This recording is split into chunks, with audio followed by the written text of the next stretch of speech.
At number 10, water carrier. These days, we have it so easy. We have the internet at our disposal to learn about pretty much anything, we have cars to get us from point A to point B, and all of our resources are close by. We get food from the grocery store and water from the taps in our houses. But back in the Middle Ages, things were a lot tougher for people, and they had to go through a lot just to get basic life necessities, like water for example. Getting water to people wasn't as easy as you might have thought, and so that's why getting water became a whole profession. In a medieval city, you lucked out depending on the area that you lived in. If you lived close to a river or stream, then you could get all the water you wanted and pretty easily too. But if you weren't so lucky to live near this resource, then you might have had to hire a water carrier to fetch it for you. People sought out strong young men to become water carriers for them, and as the name implies, they would get paid to go to the nearest source of water and bring it back for their employer. This profession became pretty popular in the late medieval period in London, and by this time so many people were working as water carriers that they created their own fraternity. At number 9, town crier. I'm sure you've heard of the town crier at some point in your life, right? They're often incorporated into pop culture pieces that take place in the medieval times.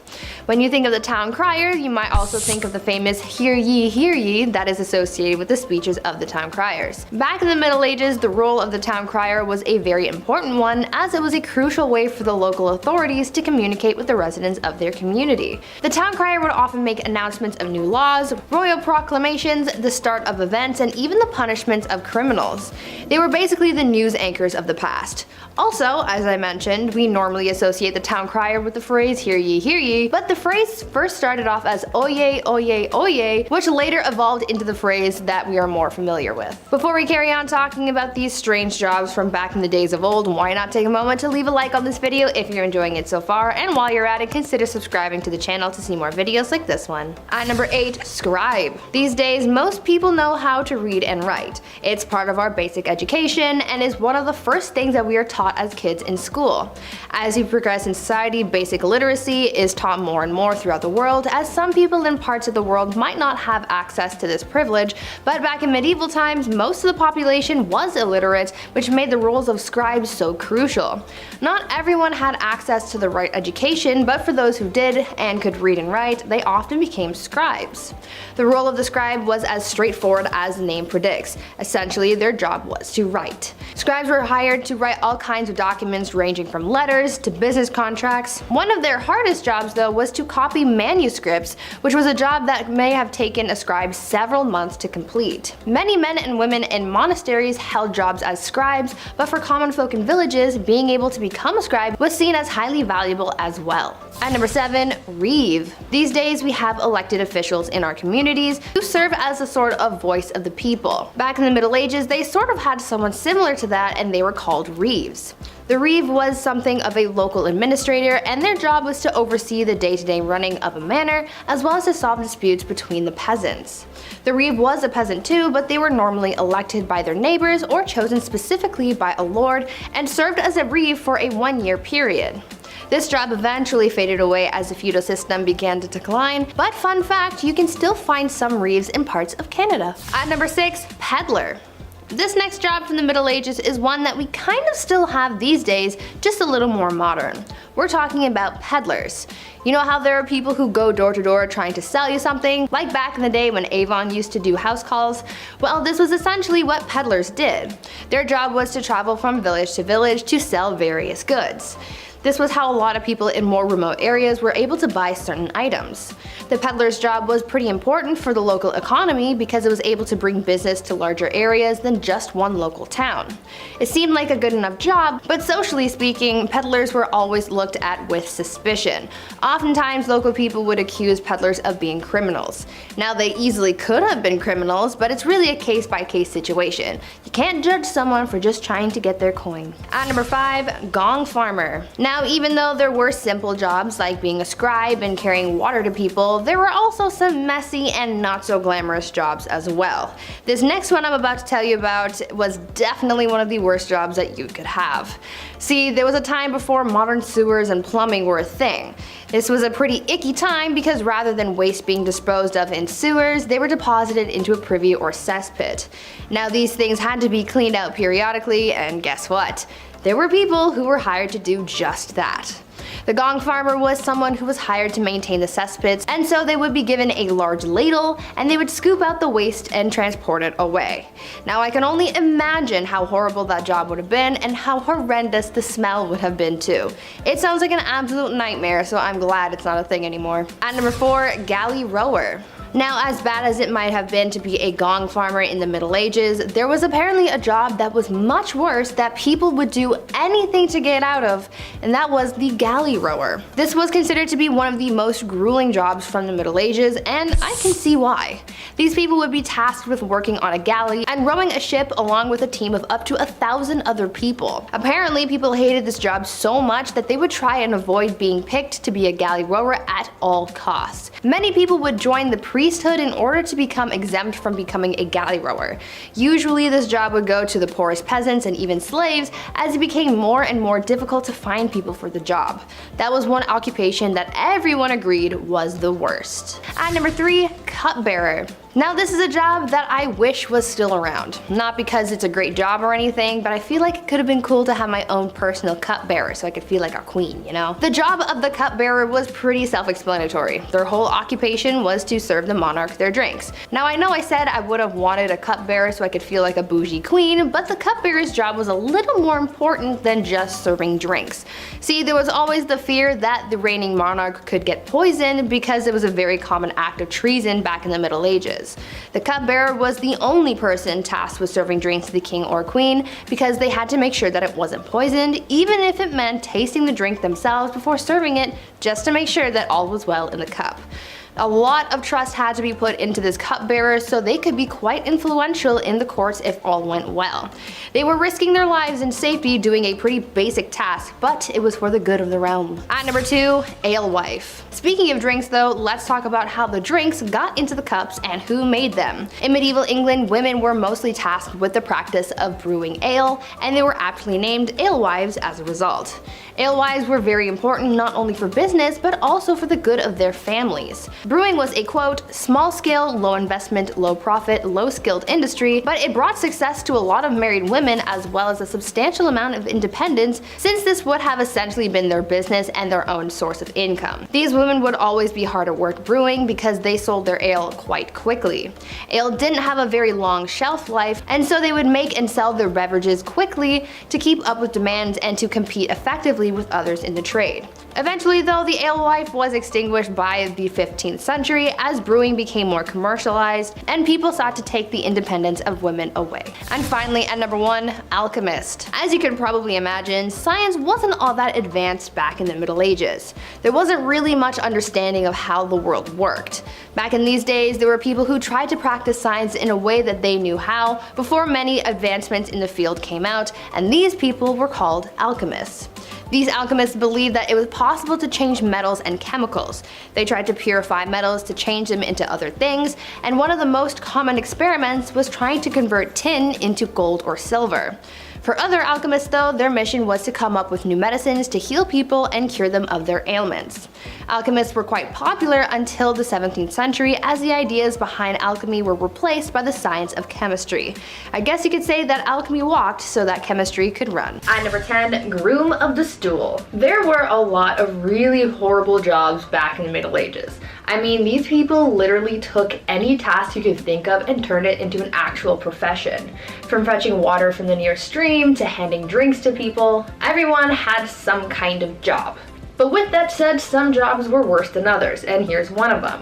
The groom of the stool was a job created during the reign of Henry VIII, where the role was to monitor and assist the king in his bowel movements.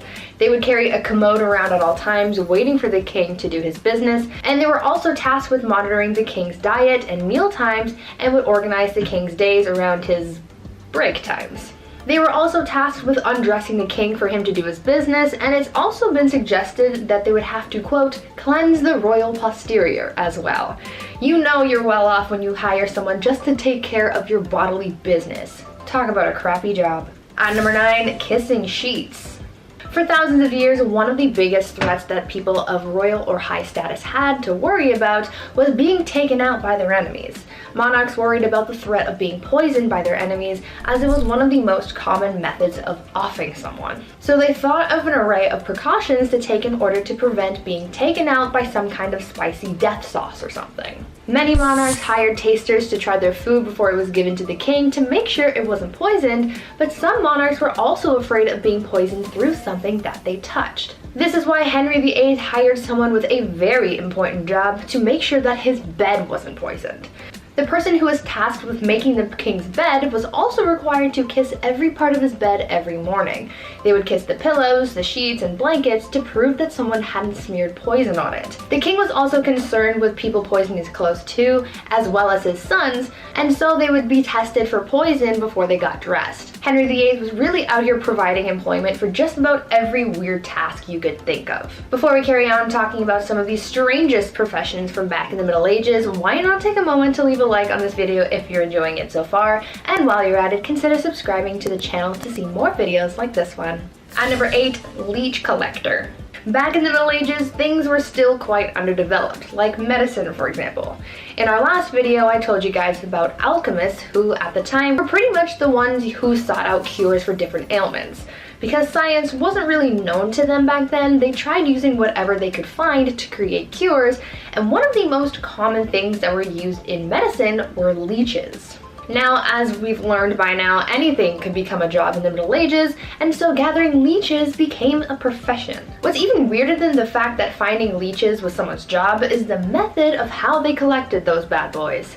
Leech collectors would wade into the water with bare legs and wait for the leeches to come to them. They would swish around and try to gather as many leeches on their body as possible. They would then get out of the water and pry the leeches off, putting them into a bucket and selling them to people in town like barber surgeons and other medical professionals. Now, I can't say I've ever had a leech on me, so I don't really know what it feels like, but I can imagine that it's an uncomfortable feeling, so to have a bunch of them all over you must have been a nightmare. At number 7, fuller. Wool was a very important part of life for people back in the Middle Ages. They were able to make all sorts of things out of it, and because it was waterproof because of the natural oils in the wool, it made processing the wool quite easy. But soon people found out that whatever they made out of the wool ended up being quite coarse and frayed easily. They figured that if they removed the oil from the wool, then it would make the overall product a little nicer, which it did, but the oil removing process definitely wasn't pleasant.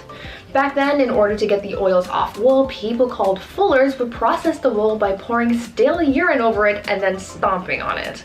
They needed some kind of alkaline solution to dissolve the oils, and urine was the best and most abundant solution.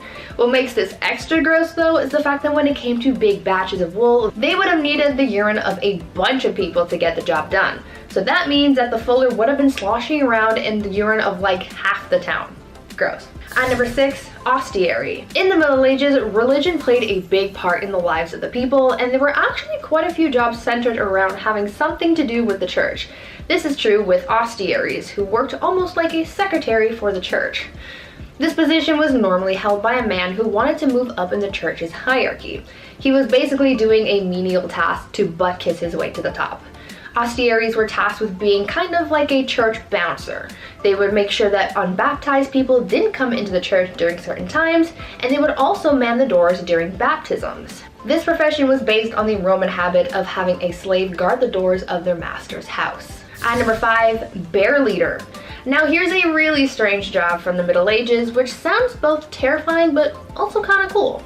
Back in the Middle Ages, blood sports were all the rage. Many of the monarchs who ruled during this time were obsessed with watching blood sports, which honestly kind of explains a lot, but that's besides the point. One of the most popular blood sports was bear baiting, which involved making a pack of dogs fight a bear. Sounds gruesome, but it also begs the question, well, where did you get the bear? Well, that's where bear leaders came into play. For bear leaders, their whole job was to lead bears from village to village so that they could participate in blood sports. Now it sounds super dangerous because, well, we're talking about a big bear, but imagine how much of a flex that would be to say, yeah, I wrangle bears for a living. Like, how cool would that be? Now that's something to put in your Tinder bio. At number 4, the piss prophet. As we all know, medicine wasn't all that advanced in the Middle Ages. There were no actual doctors, and the people you would have visited if you were feeling unwell were the same people who doubled as barbers, so I don't know how accurate their medical diagnosis would be. In medieval England, people didn't really know much about health, and many people were known to get diagnosed based on their pee. Back then, they believed that the consistency, color, and taste of someone's pee could diagnose someone's ailments. The people who collected people's urine samples were called piss prophets, and they had their own criteria for determining what was going on in someone's body based on their urine. According to the piss prophets, if your pee was white, then it was the ideal color, and that meant that everything was working properly. If it was wine-colored, like blue or black, then it meant that something was very wrong. And if it was green, then you were basically on your last leg and you should probably get your will in order. Now, I'm not sure how accurate these readings actually were because medicine was basically non-existent back then, but they tried their best with what they had, I guess. At number 3, muckraker. In our last video about unusual jobs from the Middle Ages, I told you guys about a job where people had to clean up human waste with ladles and then transport it elsewhere to keep the town clean. But there's another profession along those same kind of lines that I'd like to tell you about. Muckrakers were the people who were responsible for cleaning waste off the streets in whatever town they were in. You see, back then, people kind of just disposed of their waste wherever they pleased. But since this waste, like human and animal excrement, rotting food, and entrails, had nowhere to go and kind of just sat around the streets, you can just imagine how disgusting that must have been. So that's where muckrakers came in. These were brave people who basically rode around town, collecting waste off the ground and throwing it into carts to then be transported out of the city. As horrible as this job may sound though, these people actually made a lot of money. Muckrakers could make in 11 days the same amount as another laborer makes in 6 months. Would you do this job if it made you rich? At number 2, arming squires. I've talked about squires in a previous list about medieval knights, and if you've watched that video, then you might be familiar with how unpleasant the life of a squire could be. At a certain point in their training, a squire would be tasked with basically being an assistant to a knight, and a lot of their assistance was guided towards the knight's armor and weaponry. In the Middle Ages, arming squires were given the task of maintaining the knight's armor. So this meant that they had to make sure that the armor was clean and properly attached to the knight's body. This job was so serious that sometimes the arming squire would have to run out into the battlefield in the middle of a fight to tend to their knight's armor, which meant that they were risking their lives for a couple hunks of metal. And finally, at number 1, pier finders. Now I think this last job on our list must be one of the worst ones by far. We've talked about how people harvested leeches, cleaned waste off the streets, and stomped on urine-soaked wool, but imagine if your job was just to go around the town and pick up as much dog poop as you possibly could. This was basically what people called pier finders would do. Dog poop was essentially used as a drying agent by tanneries to make leather for bookbinding. This was a lot of people's full-time jobs, but imagine how crappy this job would have been. I'll see myself out. Number 10, farming. In a world with a lack of food, not because I ate it all, which is honestly a good reason, peasantry had to work on their farms, not only to feed the rich, but also themselves. So if the men in your household are ill or sick, then that means it's Rivet Rosie time, or farming Fran time, whatever you want to call it. I don't need to tell any farmer out there how tough their job can be. Being a medieval woman farmer, that's tough. Also, they probably weren't allowed to wear clothing that was more suitable for plowing fields. And of course, there's a woman trying to do a man's job. How dare she? People just should have let them be. There's a good chance the crops wouldn't make it either. A green thumb would have come in very handy. A tough job nonetheless. Number 9, beer maiden. This one goes out to any woman who's ever had the pleasure of working at a certain restaurant that's fixated on women's chests. You know the one I'm talking about. Or any woman who had the absolute pleasure of working at a golf course clubhouse. Keep your mitts to yourself, you filthy animals. I can't imagine the bar maidens of ye olde times had better luck. There really aren't a lot of laws to protect them either. But basically, they helped serve ale in the taverns and inns, which brought in all kinds of unsavory types. Mind you, it's not as bad as it would be in Skyrim or, other fantasy RPGs, but it's still a sour bunch. Sometimes there were just barrels of ale and the maiden's job was to simply just keep filling the tankards and handing them out. I'm sure she was well respected and not even once ever had her personal space infringed upon, right? Of course not, no. Number 8, caring for children. Hey, someone had to do it. A woman's job is never done. At least that's what my mom, my aunt, my grandma, and pretty much every woman I've ever known has always said. Okay, sure, I was a little bit of a handful. I was loud and energetic and I loved to talk. Teachers always said I was a distraction in class. Alright, maybe I was, and maybe I still am. Okay, I am. But at least the women caring for me had the modern amenities of the 21st century. A fridge full of fresh food, washing machines, cars, and a solid structure with 4 walls. So you can imagine if you had to deal with a kid like me back in ye olde times, just with none of the nice stuff that makes life today a lot of fun. Ye olde Chetty running amok. Oh mother, mother! Number 7, the streets. Unusual to most, but very common to women of ye olde times. When you're a woman who's got nothing, sometimes you gotta give something. That something just so happens to be what's hiding in your pants. It's a profession that's as old as time, and it will not be going anywhere anytime soon. Women work the streets. I don't think that's anything to be ashamed of. Number 6, Joan of Arc. It doesn't get more unusual than the savior of France. England and France were having a go at it, if you will, which if you know history was like round 12 of 100. Anyway, it wasn't going too well for France. It was going rather poor actually. The same kind of poor I got on my report cards under the paying attention section. Oops.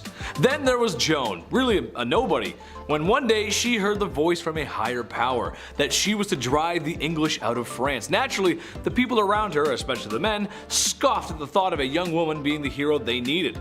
But given that they had nothing to lose, suited her up and sent her out. Plot twist, she did very well, like crazy good. The Battle of Orleans proving her grit. The English were so confused and disgruntled by a young peasant girl defeating their armies, they thought it was only proof of one thing, that she wasn't a sign of God, but rather a sign of the devil. How dare a woman beat us in that's man stuff, you can't do that. Number 5. Queen. It is unusual. Most people didn't get to be royal. I mean, think about it, seriously. Although I'd certainly like to be, I can't just imagine it. King of the internet.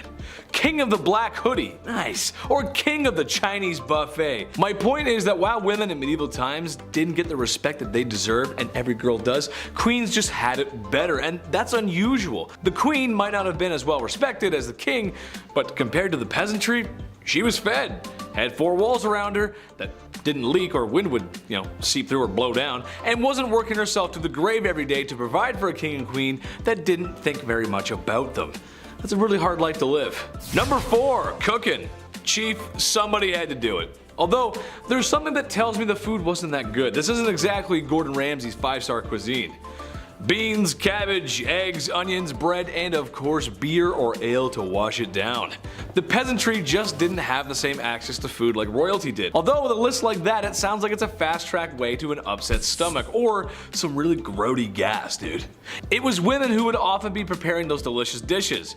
Besides the hours I would spend on the commode after visiting a commoner's house from eating that, the taste is something worth talking about, I think. When you guys are cooking chicken, for example, what are your favorite recipes, spices, flavors? Let us know in the comments, I'm curious. My favorite chicken is barbecue chicken, brushed with a little Diana sauce. Medieval folks just didn't have that. More upsetting than that is the lack of spices in general. While there were some, anything not local would have been crazy expensive and not available to common folks. Medieval women did the best with what they could when they had it. That's just how it goes, Chief. I talked to him, he's a chef, he said it's alright. Number 3, nuns.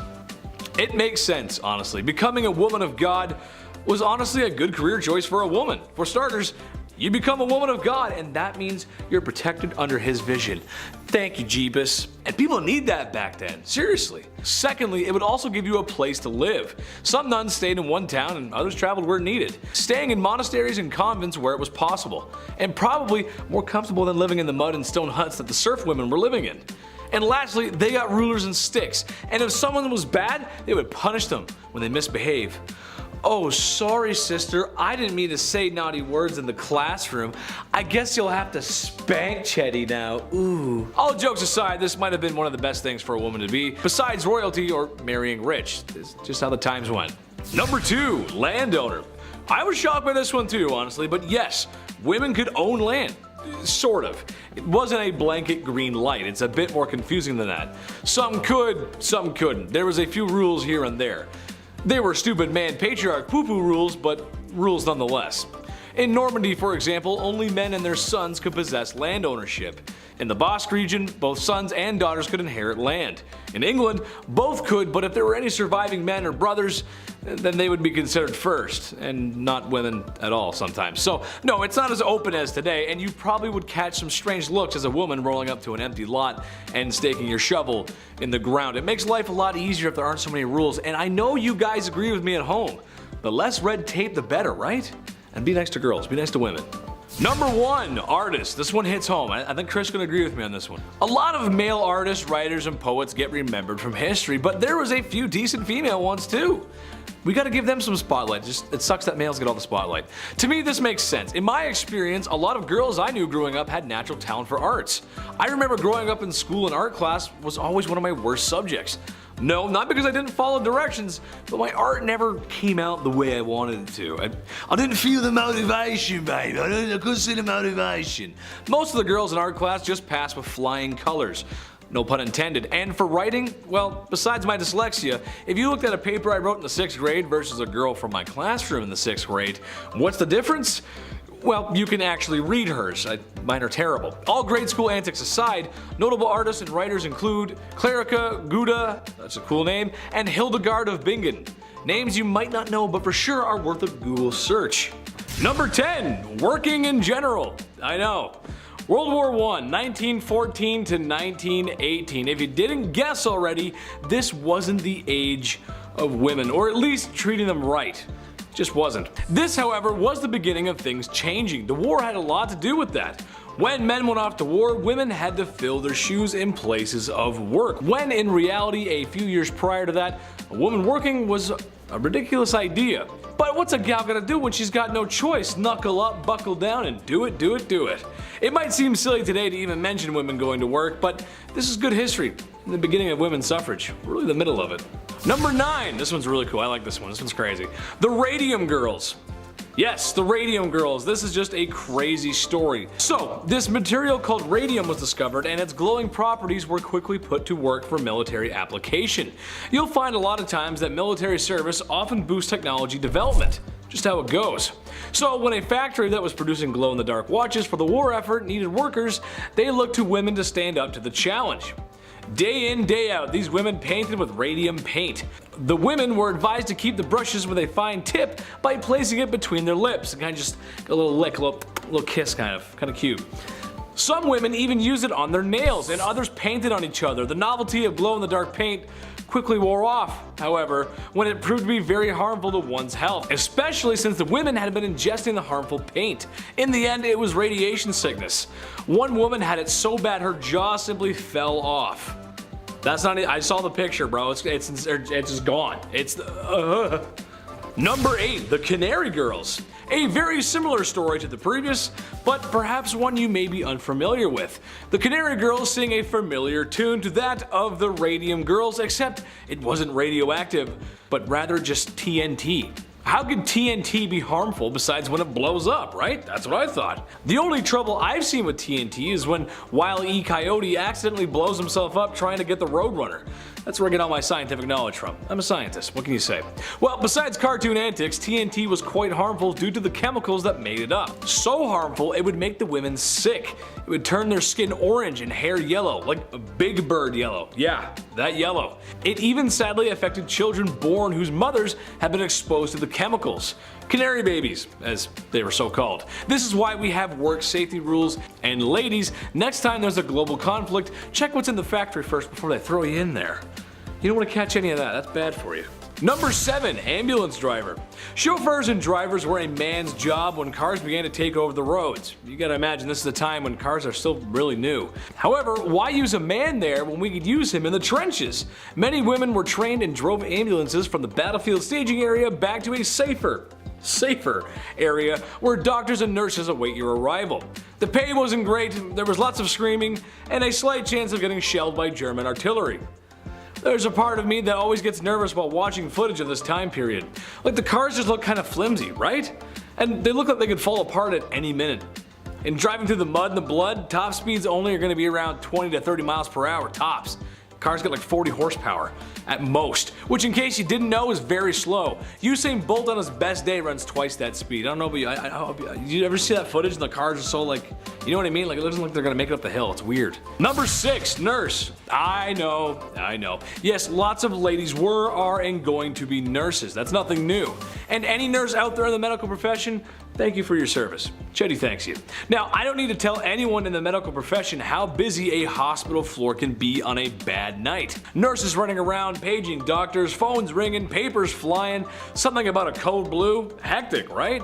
Well, imagine that, but less equipment, 100 years less technology, and all whilst under the suppression and threat of bombardment. Great. Yeah, not so fun, right? Sure, any nurse has comfy Skechers to take her to the graveyard shift, but no nurse has blast-proof equipment to treat people in a graveyard, as this is a field hospital and this is the best they can do for the time being. Yeah, see, that's not fun. It's kind of that's unusual. Yeah, it is. Number 5, ladies of the trench. This makes sense. A lot of sense, really. And as weird and crazy as it might sound, it might have made the men feel a little bit better. Trench life was awful. Refer to my World War I videos here. They're pretty good, I promise. Mud, blood, rats, disease, sickness, machine guns, barbed wire, no man's land, chemical warfare, and sadly, when all that was done and gone, brutal, borderline, medieval hand-to-hand combat. That just must be terrible. I played Battlefield 1. That's fun, but in real life, that's just not fun. So when soldiers were taken out of rotation for a little R&R, they might be pleased to see a brothel on wheels. That's right. Or when visiting certain northern towns in France, a very legal brothel houses, if you will. When Americans joined the fight, of 1,000 men being treated in hospital, 190 were being treated for a brothel-related sickness. Go get 'em, boys. Some men would even ask for ladies who were known to possess such qualities, because they knew if they caught it, it meant 30 days in a bed and not in a trench. That's honestly such a big brain play, I can't even. Number 4, widow. Might not be an official occupation, but it is an official title, and officially, it sucks. Imagine a world where it's difficult to get by, a world where a woman is a second-class citizen. So when her husband, her brother, her father, and maybe even her son get drafted to fight Germany and don't make it back, well, it's not fun. Some struggled to find work, others remarried, and some had no choice but to practice the time-old tradition of the world's oldest profession, if you know what I mean. Tough times, man. Especially for the ladies. Not cool. Number 3, farmers. Gotta tend to those fields, partner. This is also a time where there is farm equipment, yes, but not as common as today. It would have been expensive and nowhere near the state-of-the-art farm equipment that we have today. Milking machines, combines, tractors, you name it. In 1914, it's offspring. That's your farm equipment. That's how it works. Ever notice how farmhouses got lots of bedrooms? Well, if you can't afford to hire farmhands, then you make some. Except, however, the key issue with the last point as well as here is the men in your family getting sent to war. Not coming back for 4 years is a problem. Or in a worst case scenario, not coming back at all. I mean, I'm sure some came back, they just came back in boxes. Which means wives, women, sisters, and daughters had to roll up their sleeves and get to work. And I don't have to tell any farmer watching this how important their job is, or how difficult it can be. You gotta feed the folks after all. Gotta do what's right by me, Dutch. I don't know how farming's Western, but alright. Number 2, dancer. Little bit of a stretch here, but hear me out. World War I ended in 1918. By 1920, the Allies' economies had picked up, but especially in America. This was a time of great success, as a wise man once said. The Roaring 20s, while the war was over, many folks were still feeling the effects, especially in Europe. Germany wasn't doing too hot. And they're gonna come back for a sequel. It's not gonna be good. As the sale of alcohol was banned, underground clubs began to open. Speakeasies, you may have heard them from my 20s videos. Men, soldiers returning home, women, and minorities of all backgrounds were hanging out in these places, which was very progressive and cool for the time. The ladies were becoming flappers, which were dancers, out of the factories and enjoying the luxuries of a healthy economy. And I'm sure some of it had to start in 1918 at least, because they knew the end was coming. It had to. It just had to. Trust me, it makes sense. Number 1, politicians. For the first time in a long time, women were becoming politicians. Not presidents or governors, but their voices were being heard in the political space regardless, which is huge. A one Miss Rankin was voted into the US House of Representatives in 1916. A woman's right advocate, all brought to you by women's suffrage. I don't have to tell you how unusual that really is for the time. especially for the time. Unfortunately for these ladies, while there would be some great step forwards like earning the right to vote and social progress in the 1920s, things would go back a few steps during the 40s and the 50s, and wouldn't see massive resurgence until the late 60s and 70s. You gotta remember the good stuff though, even if it's baby steps. Kicking off the list at number 10, an arming squire. Being a knight. Okay, obviously this sounds cool on paper. They have the sword, they have the horse, the flowing lady, the gal on the back of said horse. They're saving the damsel in distress or something, right? Sometimes they lose a hand like Jaime Lannister, but that's just what being a knight is all about, right? Also, spoiler alert, if you haven't seen Game of Thrones 9 years ago. It wasn't always a fairy tale epic being a knight. First of all, this process starts when you're 7 years old as well. So you would be given to a noble to learn for 7 years, and then at age 14, you became a squire. Ah yes, a noble squire. We've heard this term before. What do they do? Well, it's a knight's intern. Yeah, not an ideal job to have when you're young, but it's a job nonetheless. Also, you had no choice, so you had to do it. Welcome to the Middle Ages. Arming squires, they had a lot of responsibility. Arming squires would repair a knight's armor while they were still wearing it. Yeah, how fun is that? Oh, which buckle was it? Ah, yes, that one. Yeah, fixing up chainmail on a grown man's thigh. Not ideal. Welcome to the Dark Ages. Pretty dark. Also, after these epic, messy battles, arming squires would have to clean everything off of their armor. Yeah, everything. A lot of yuck going on in that business day. This was long before Dawn soap was also a thing, so they had to clean with urine. Yeah, gross. So gross. It gets worse and worse. Welcome to the Dark Ages. Number 9, plague bearer. Yep, this one's as awful as it sounds. The title of this one really gives it away. The hot summer of July 1665. What to do with all of these poor souls who have been hit by the plague in the Dark Ages? Where do we put them? What do we do? You can't just hide them all in the catacombs this time around. So now what? Well, a plague bearer, he's got your back. Church wardens would organize burials, right? This was a normal thing even back in the Dark Ages in the 1600s, but when the plague hit, they had to change things up a little bit. If somebody had the plague, these guys would be responsible for transporting them far away and then burying them. A church would house these plagued souls away from society. How grim is that? But it's probably a great call, all things considered. Poor guy. Number 8, a knight. When we think of the knights in, the Dark Ages and stuff, we often forget about the silly royal duties that one had to attend to. Yeah, you thought jury duty sucked. Oh boy. Beastly justice. You ever heard of this? If not, buckle in. Beastly justice was when animals had to go to court. Yeah, they were put on trial as well as humans. It's wild to look back at a knight and all the things they had to do for their kings and queens, but the fact they also had to wake up early and attend court like a noble, royal court where a wild animal was now taking the stand. What a joke. I'd be like, really? Do I have to be here? I woke up at 4:30. What's going on? Yeah, this would happen after an animal runs through town. It would attack people, being confused and being an animal and all, but the townsfolk would actually believe that the devil was somehow involved in this whole ordeal. Like these animals worked for Big Red himself, right? How weird is that? In 1457, villagers in France had to deal with 6 pigs who ran wild and attacked locals. They did a lot of damage apparently, but instead of just, setting the animals free or putting them down or whatever, they just took them to court. A real court, like a real trial. There was a judge, a couple prosecutors, 8 witnesses, a defense attorney for the pigs, which I gotta say that we gotta do a list on that. That's a terrible job. That's one of the worst jobs ever, I lightly introduced here. These pigs were then hung from a gallows tree. It was so horrible. The Dark Ages. Dark, right? A knight had to formally hang pigs after a trial was concluded. Yeah, being a knight sucked. Number 7, leech collector. I always enjoyed catching frogs growing up. That was always fun, but apparently I gotta step my game up. This is weak. A leech collector is, well, exactly what you think. Back when medicine was pretty much non-existent, sickness was just wafting throughout these old towns, just moving through towns. Like the G from the Goosebumps logo, just haunting towns, moving through. Scariest intro ever, eh? So the solution back in the day was the classic, oh, if you feel sick, maybe try bleeding for a bit. See if that helps. Yeah, they would use horses' legs to lure out these leeches, but most of the time, these leech collectors would have to get in and get dirty and just grab them themselves. They would have to swim around and touch as many things as possible. They would make contact with as many leeches as possible. How gross is that? That was the best way to collect them, really. I would have fainted so often, that is horrible. The loss of blood here was obviously so intense, so it was a, horrible job to have. And on top of that, you gotta look out for the same reason they need leeches in the first place. Disease. Yeah, that's still out there. Leech collectors were so common throughout the 18th century that leeches basically were extinct at that point. We almost lost leeches. So close. Number 6, jesters.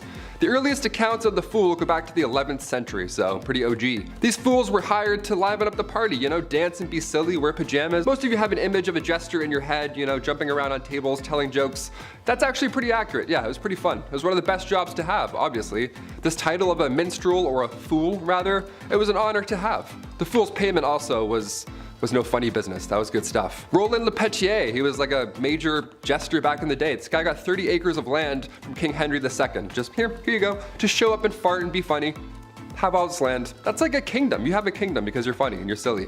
He would whistle, jump around, and literally fart on people. On Christmas Day, this guy would come over and just ruin your entire breakfast and just be like, yeah, I have all this land. And then he would take off.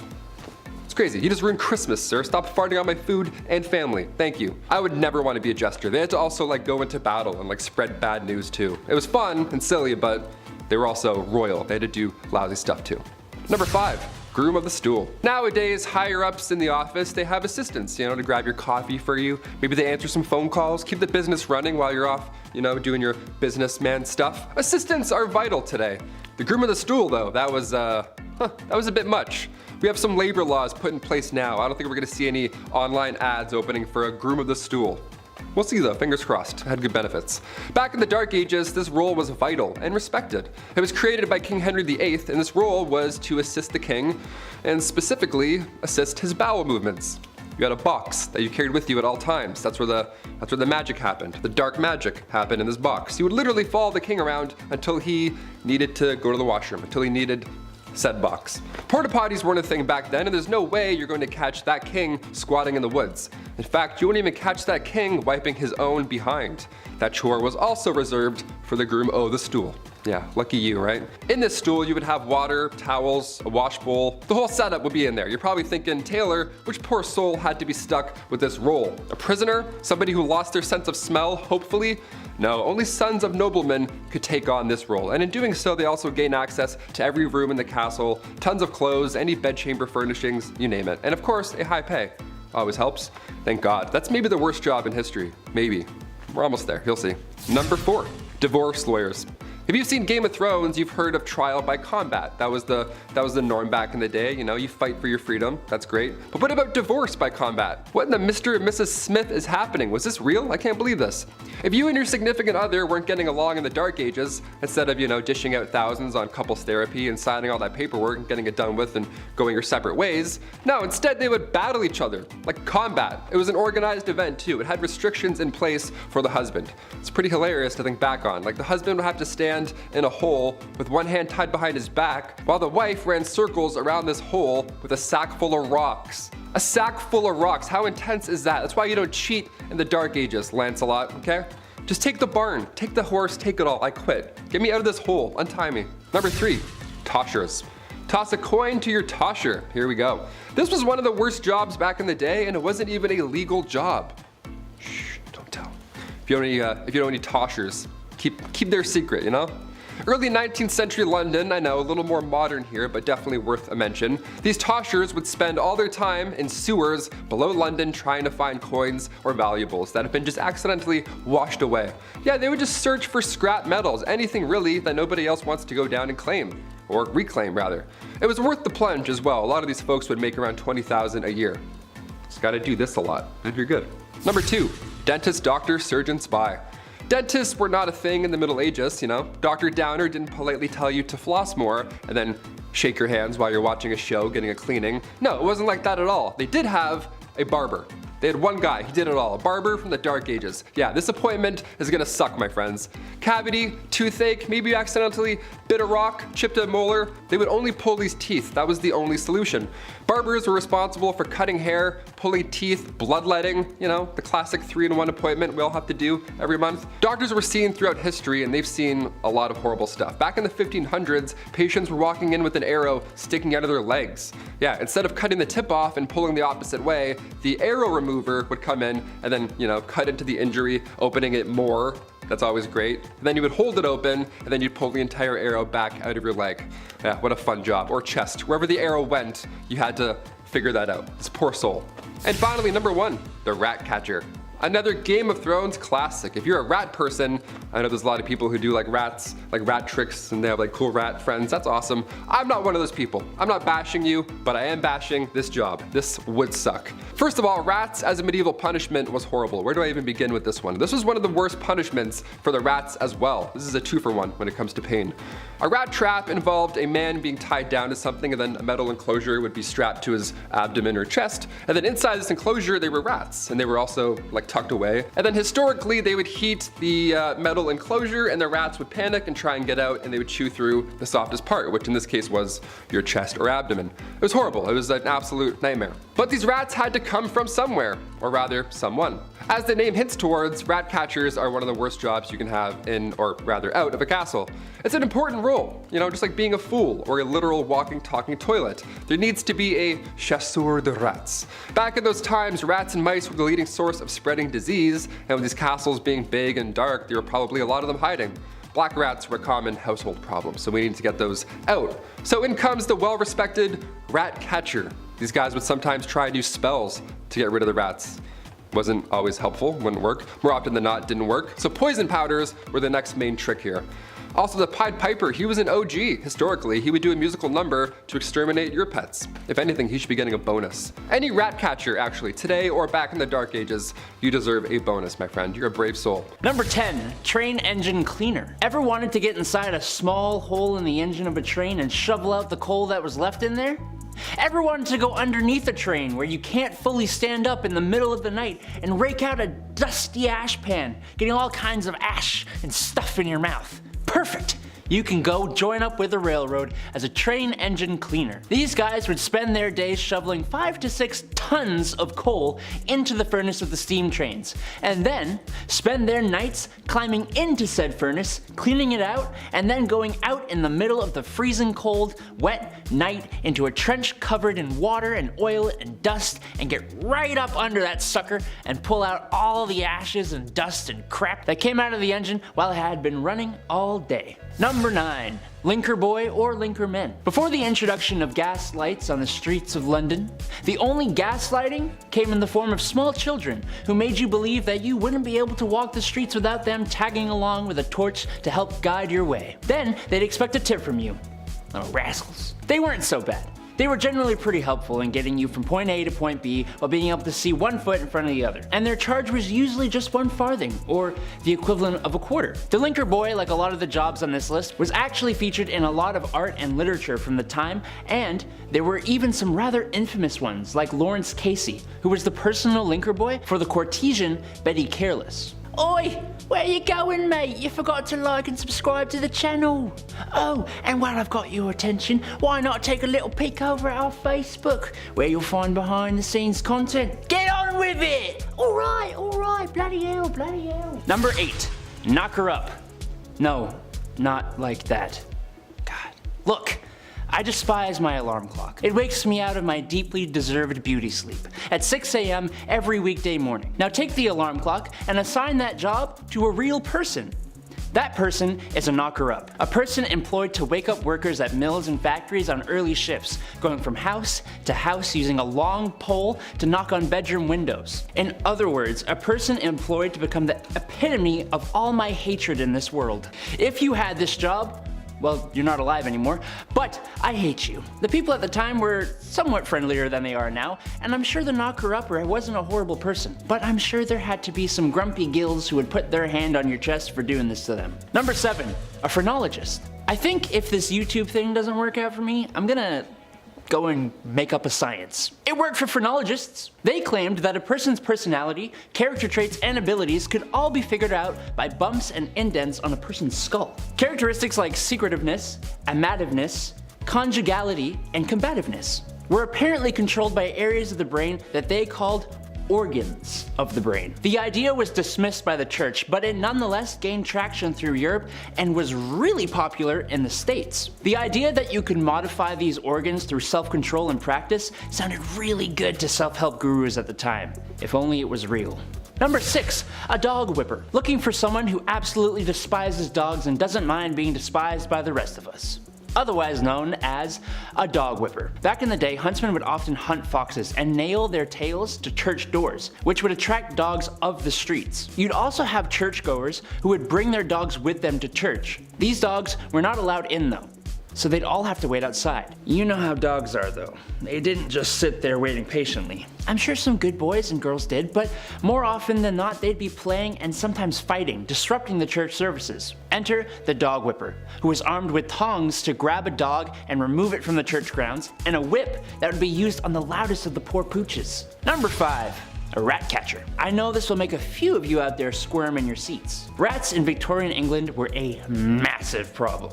They were everywhere. Every nook and cranny of your house, from the basement to the pipes. There was even an account of them spilling over from royal parks. So of course, where there is a problem, there is a job. Rat catchers were pretty famous throughout the Victorian era and were highly praised in society, but the job wasn't too glamorous. You'd be going into the dark, dirty places where rats would make their homes and catching and often killing thousands of rats a year. Often rat catchers would use other animals like dogs and ferrets to help them hunt down the rats too. I don't know though, it's gonna be me. Number 4, an upright worker. Upright workers, otherwise known as chimney sweeps, actually started off being children as young as the age of 4. The smaller size of the little kiddos was perfect for fitting inside and climbing up and down chimneys. The little suckers would rub their elbows and knees up against the brick of the chimney so much that they would be scraped raw before callousing. Isn't that lovely? No, it's not. It's horrible. Some children were deliberately underfed to keep them small enough to do the job. Some of them would get permanent lung damage from the dust and smut and smoke from the chimney. Some kids even got stuck in the chimneys. Thank the Lord they eventually passed a law that would make it illegal for anyone under the age of 21 to be a chimney sweep. But even then, 'tis not a profession many would like to have. Number 3, matchstick makers. The idea of a lighter wasn't really a big thing in the Victorian era. They definitely existed, as the first one was invented in 1823, but it was not exactly a portable thing. So matches were your match. The first match was invented in 1805, but it sucked. The first friction-activated match came about in 1826, and they were made with white phosphorus, which is extremely toxic. But they didn't have machines to make these matches. No, it was actually mainly done by teenage girls. And in the worst of conditions too. Forget protective gear. Oh, you want to take your lunch break away from the highly toxic white phosphorus? Oh no. That's right. These girls would have to eat their lunch at their workstations, meaning they would end up ingesting the white phosphorus. Yes, my favorite seasoning. Number 2. Resurrectionists. Back in the day, medical schools who wished to study the human body only really had access to the bodies of criminals who had hit the end of the line. There actually weren't too many of these bodies around, which led to a good price for bodies that were in reasonably good condition, other than being deceased. This wasn't exactly the greatest idea, as now you've created an opportunity for people with no morals or empathy to go and dig up fresh graves, becoming resurrectionists. A cool name for an absolutely god-awful profession, if you could call it that. The problem was bad enough that people would actually guard the graves of their recently deceased loved ones. No one should have to do that. Number 1, night soil man. Alright, if you need me, I'll be depositing my night soil over in the toilet. Poop. Night soil is poop. And the night soilman? Well, you see, before we had real sewer systems, the night soil you deposited at home would go into a lovely hole in the ground. As you can imagine, these would tend to fill up over time, and that's when you have your night soilman come in. Yes, his job was to clear out the poop deposits from houses and cart it away in the middle of the night so nobody in polite society would have to see it. But they were always in business, so that makes the job a little less crappy. Number 10, thrall traders. Now look, Vikings weren't all that bad. Sure, they would go off to other countries and lands and raid and pillage for a bit of sport. They'd de-life you and your family, or they would take the people from your village that could do some good manual labor and bring them back to the market where they were sold to other Vikings as thralls. But okay, you know what? Yeah, I'm not really making this any better. The selling and purchasing of actual people has unfortunately been a successful business strategy in almost every single corner of the world for as long as there have been people to do it. And the Vikings were not exempt from this. While it was a standard way of living at the time, the people who actually auctioned off thralls for silver and gold pieces or for goods like furs, weapons, livestock, and food, by our standards, were the worst of people. To make the life of another human being nothing more than a product is pretty disgusting. Gotta love how people just always treat each other so nicely. Life for a Viking thrall was anything but pleasant, but they were a part of Viking society. We'll get to that later though. Number 9. Hunters. Yes, a lot of Scandinavian life had domesticated animals. We wouldn't be here without that. But this isn't the time of industrial agriculture. You can't just walk into your local butcher and demand to speak to the manager when there's a lack of product. Trouble is, I think a lot of modern folks just don't know how difficult the process of hunting can be. Now, hunting is a way of R&R, a unique hobby that can give you a respect of nature and where your food comes from. Or it's a way to binge drink in a small cabin with 3 other men trying to get away from their wives. Vikings just didn't have it that easy. No catch, no food. For my taste though, in a time before gunpowder and rifles, stick to the small animals. Trying to take down a bear with arrows, that just can't be easy. Number 8. Shipbuilders. Vikings got around. All around. Not just Europe, but a large part of the known world. Even discovering places all by themselves. They were experts at building boats. They had dragon ships, gnars, merchant ships, and a whole bunch of other kinds of water vehicles. But the most famous of all their ships would be their longboats. They used longboats to travel the world and to go on their famous vacations when they would go Viking.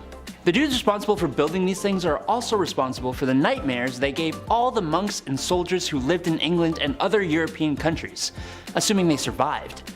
Imagine, it's a nice, crisp morning. You're just waking up for the long day ahead of you. You step outside to take it all in.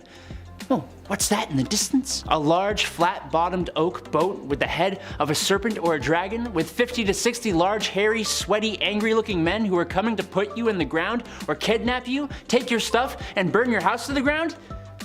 You know who you have to thank for this? Yeah, it's the Viking shipbuilder. Number 7. Blacksmith. Being a blacksmith is a very difficult task. Red-hot iron, hammers striking and forging the metal that makes our lives possible. Sure, we don't use them as much as we did in the past, but someone's gotta make horseshoes. Shout out to all the equine lovers out there. I see you. The point I'm getting to here is that in a time before power hammers and modern techniques, it's a long process. Takes time and skill. Some might even call blacksmithing an artisan craft, especially since a lot of the things that required a blacksmith to be a blacksmith, like making swords obviously, and shields and spears, but you gotta think about everything else. Door hinges, iron fittings, bolts, brackets. It's an important job in the Iron Age. What's messed up is how dangerous it is. Anyone working with metal will tell you how rough that can be. In a time before hospitals, burn treatments, and antibiotics, I would be careful on the grind wheel. Number 6. Settlers. Life in the Scandinavian countries was not easy. Summers were like 2 days long and winters would last so long Andrew could actually move his box over to finish filming on time. Hey! A large percent of the Vikings were farmers, but the soil there was not good. So, as more and more Vikings were born and families grew, some people decided to jump ship and move away. Or try to. They'd show up in England like, "Hi, so I know we kinda just like totally raided you or whatever, but we would love your land and we're gonna settle here, okay? Cool." This was usually met with the pointy end of a 3-foot sword. They would settle in areas like Britain, the Netherlands, Germany, France, Spain, Portugal, and Russia. Some successfully, some not so much. They did successfully settle Iceland and Greenland though, with their population in Iceland reaching like 50,000. When they went to Vinland, otherwise known as Newfoundland, they settled for about 5 minutes before the Native Americans drove them out. Being a settler back in the time of the Viking was a necessity for some, but a death wish for most. Number 5. Fletcher. I used to be an adventurer like you until I took an arrow to the knee. Somebody had to make these bad boys. Archery. It was an important part of medieval life. Just look at the long bowmen of England. They'll tell you. Bows and arrows may not be the first thing you think of when talking about Vikings, but judging from text, art, and other evidence suggests that archery played a major role in Viking life. Chances are, if you saw a longboat coming into your shores, there would be some burly blonde-haired dudes with bows ready to find their targets. There's a part of me that thinks this is one time the player can blame the controller, or the arrows for that matter. Not every arrow is going to be perfect, so if something goes wrong, you can go back to base and yell at Youngrold. Number 4. law speaker. So, in Viking life, there were some rules and laws that applied to all Vikings, and some that were specific to each village or town. But they didn't have law books. There wasn't any kind of written law at all. No, instead, one lad from each town would go have the special task of being the law speaker. This was one person in town who would have the lovely job of memorizing every naughty thing that the members of the village weren't allowed to do. When a council meeting, which was literally called a thing, took place, he was there to remind everyone of any law that was forgotten or to listen and memorize new laws that were made. Then he would waltz on down to the village law rock and recite that law to everyone who was not part of the thing. Now, imagine if you forgot a law, or if you worded it differently and that caused someone to find a loophole, or imagine if you were someone who the law speaker didn't like. That guy could mess up your whole day. If the punishment for a crime was not death, it was sure damn close enough, being exiled into the cold, harsh wilderness. Look, the Vikings came into contact with enough cultures who made a habit of writing things down. Get with the program. Number 3, thrall. Hey, I don't like it. Nobody likes it. It's YouTube's least favorite S word, forced manual labor, or you know what I'm talking about. Vikings were kind of twisted in that department, honestly. Like Adam said, sometimes for fun, they take you away for some good old-fashioned manual labor. Also, like Adam said, this was a very successful and profitable business strategy.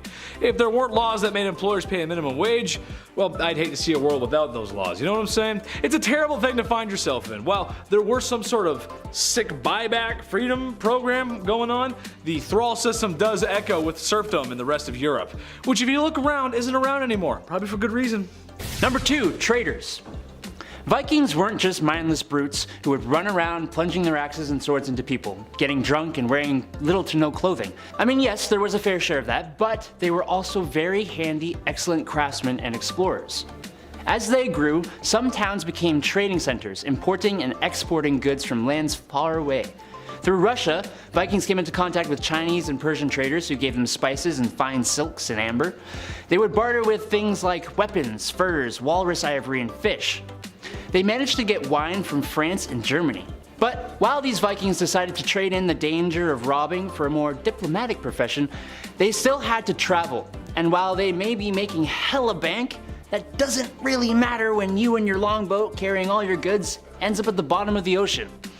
Like we said earlier in the video, Vikings were amazing boat builders, but they were not masters of the elements. And if Thor decides it's time for a storm, or if pirates got you in their sights, you gotta deal with the consequences. Number 1, beekeeping. I'll admit it, I may be a cute husky guy who reminds people of other overweight comedians.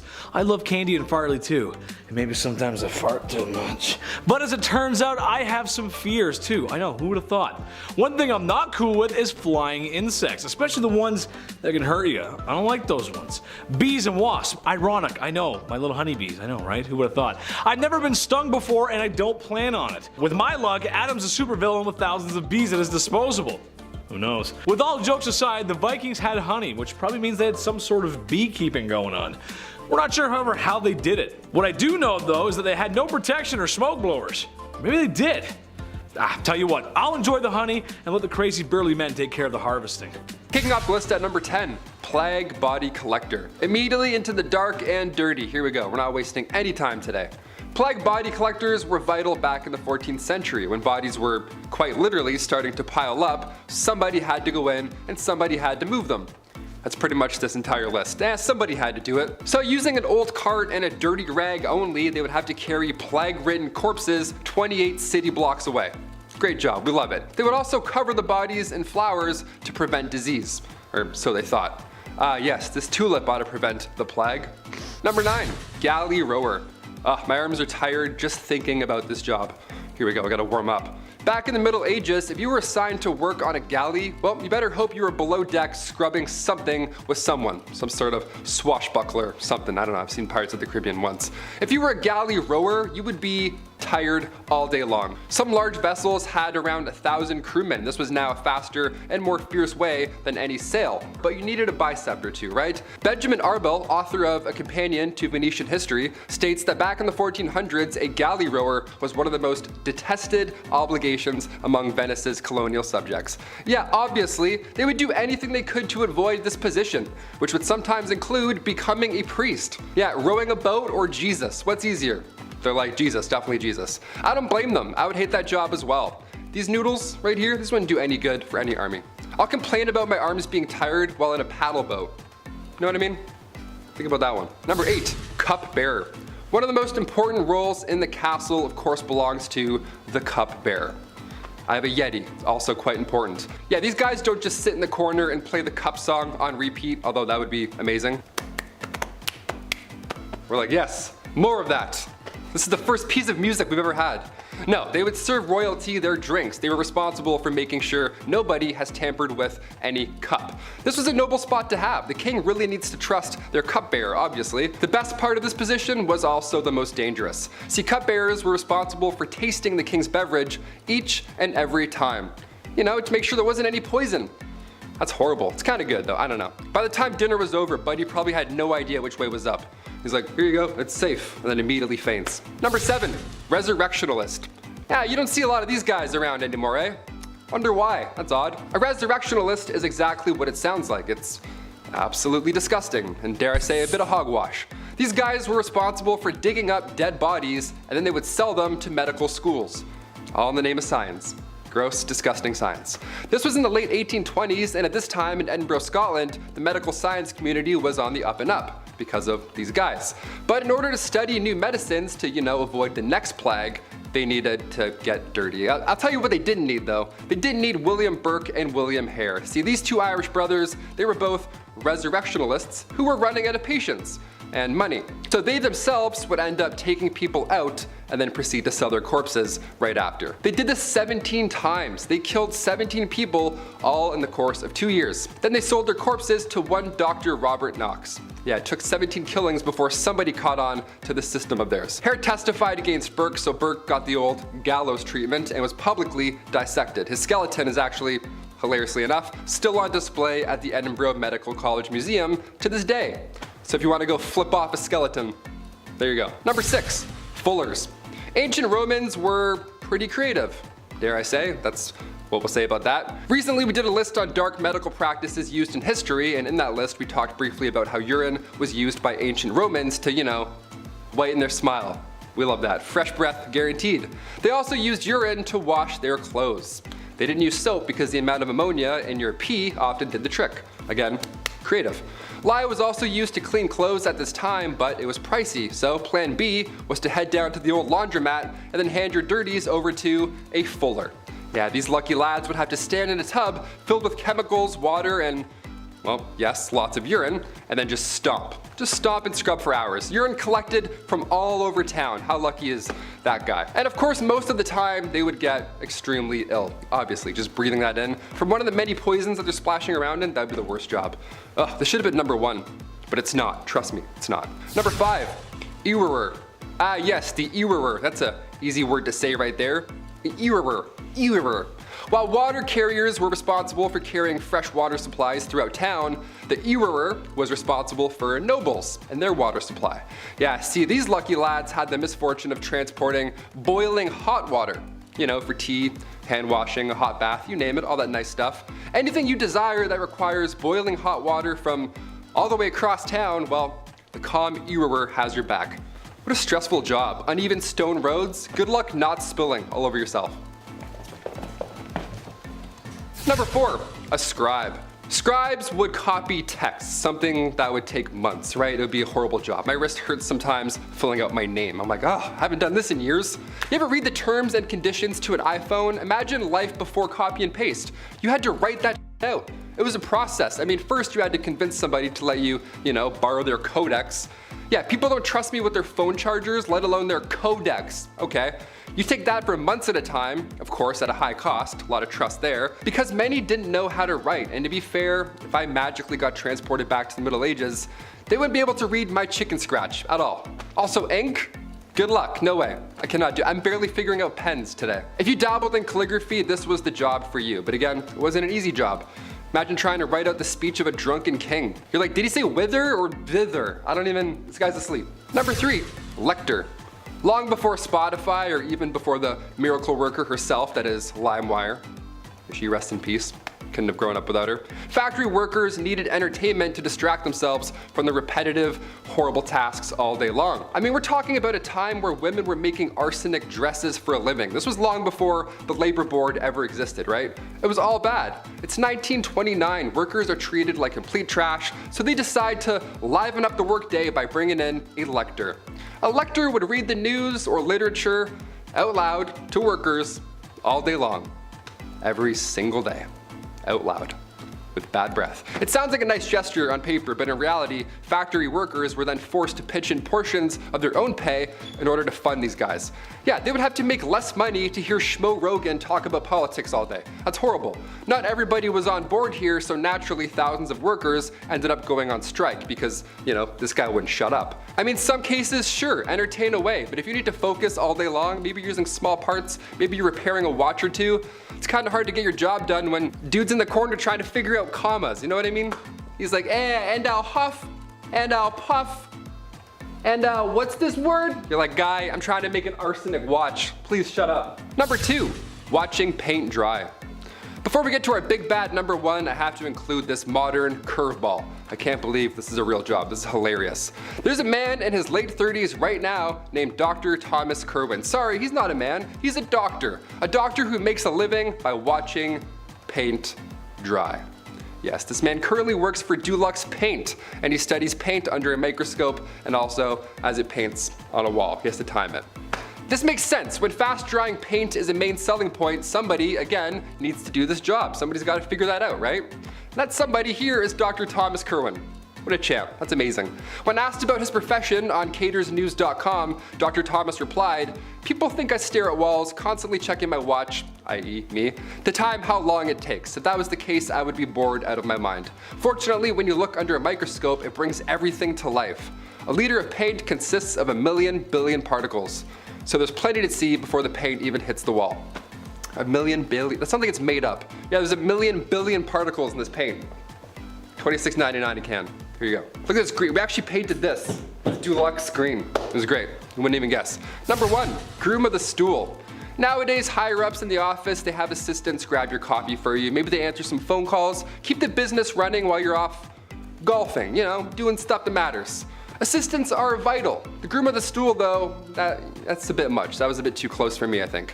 We have some labor laws put in place now. I don't think we're gonna see an online job opening for a groom of the stool, but you never know. I will definitely apply. Let's do it. Back in the Dark Ages, this role again was vital and respected. It was created by King Henry VIII, and this role was to assist the king, specifically assist his bowel movements. Grooms of the stool had a box that they carried with them at all times, and that's where the magic happened. The dark magic, that is. And you would literally follow the king until he needed you. Porta potties weren't a thing at this time, and there's no way you're gonna catch a king squatting in the woods behind a bush. You're not gonna catch King Henry VIII like, "Hey, don't look. Do you have any leaves?" No, not at all. In fact, you wouldn't even catch a king wiping his own behind.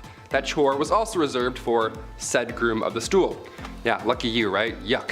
In this stool, you would have water, hopefully, towels, a wash bowl, the whole setup. You're probably thinking, Taylor, which poor soul had to be stuck with this role? A prisoner? Somebody who lost their sense of smell? Sight, hopefully, everything? Nope. Only sons of noblemen could take on this role, and in doing so, they also gain access to every single room in the castle, and tons of clothes, and any bedchamber, furnishings, anything they want, and of course, a higher pay. Number 10, the leech collector. I'll start you guys with an easy one today, because trust me, this list, well, it gets very gross very quick. Leeches were used in medieval medicine to help stop bleeding or to purify you of one of the 4 humors, bile, black bile, all that business. Now, usually I wouldn't be agreeing with medieval doctors because, well, it's not a good idea, but there is some merit to the leeches cleaning up blood.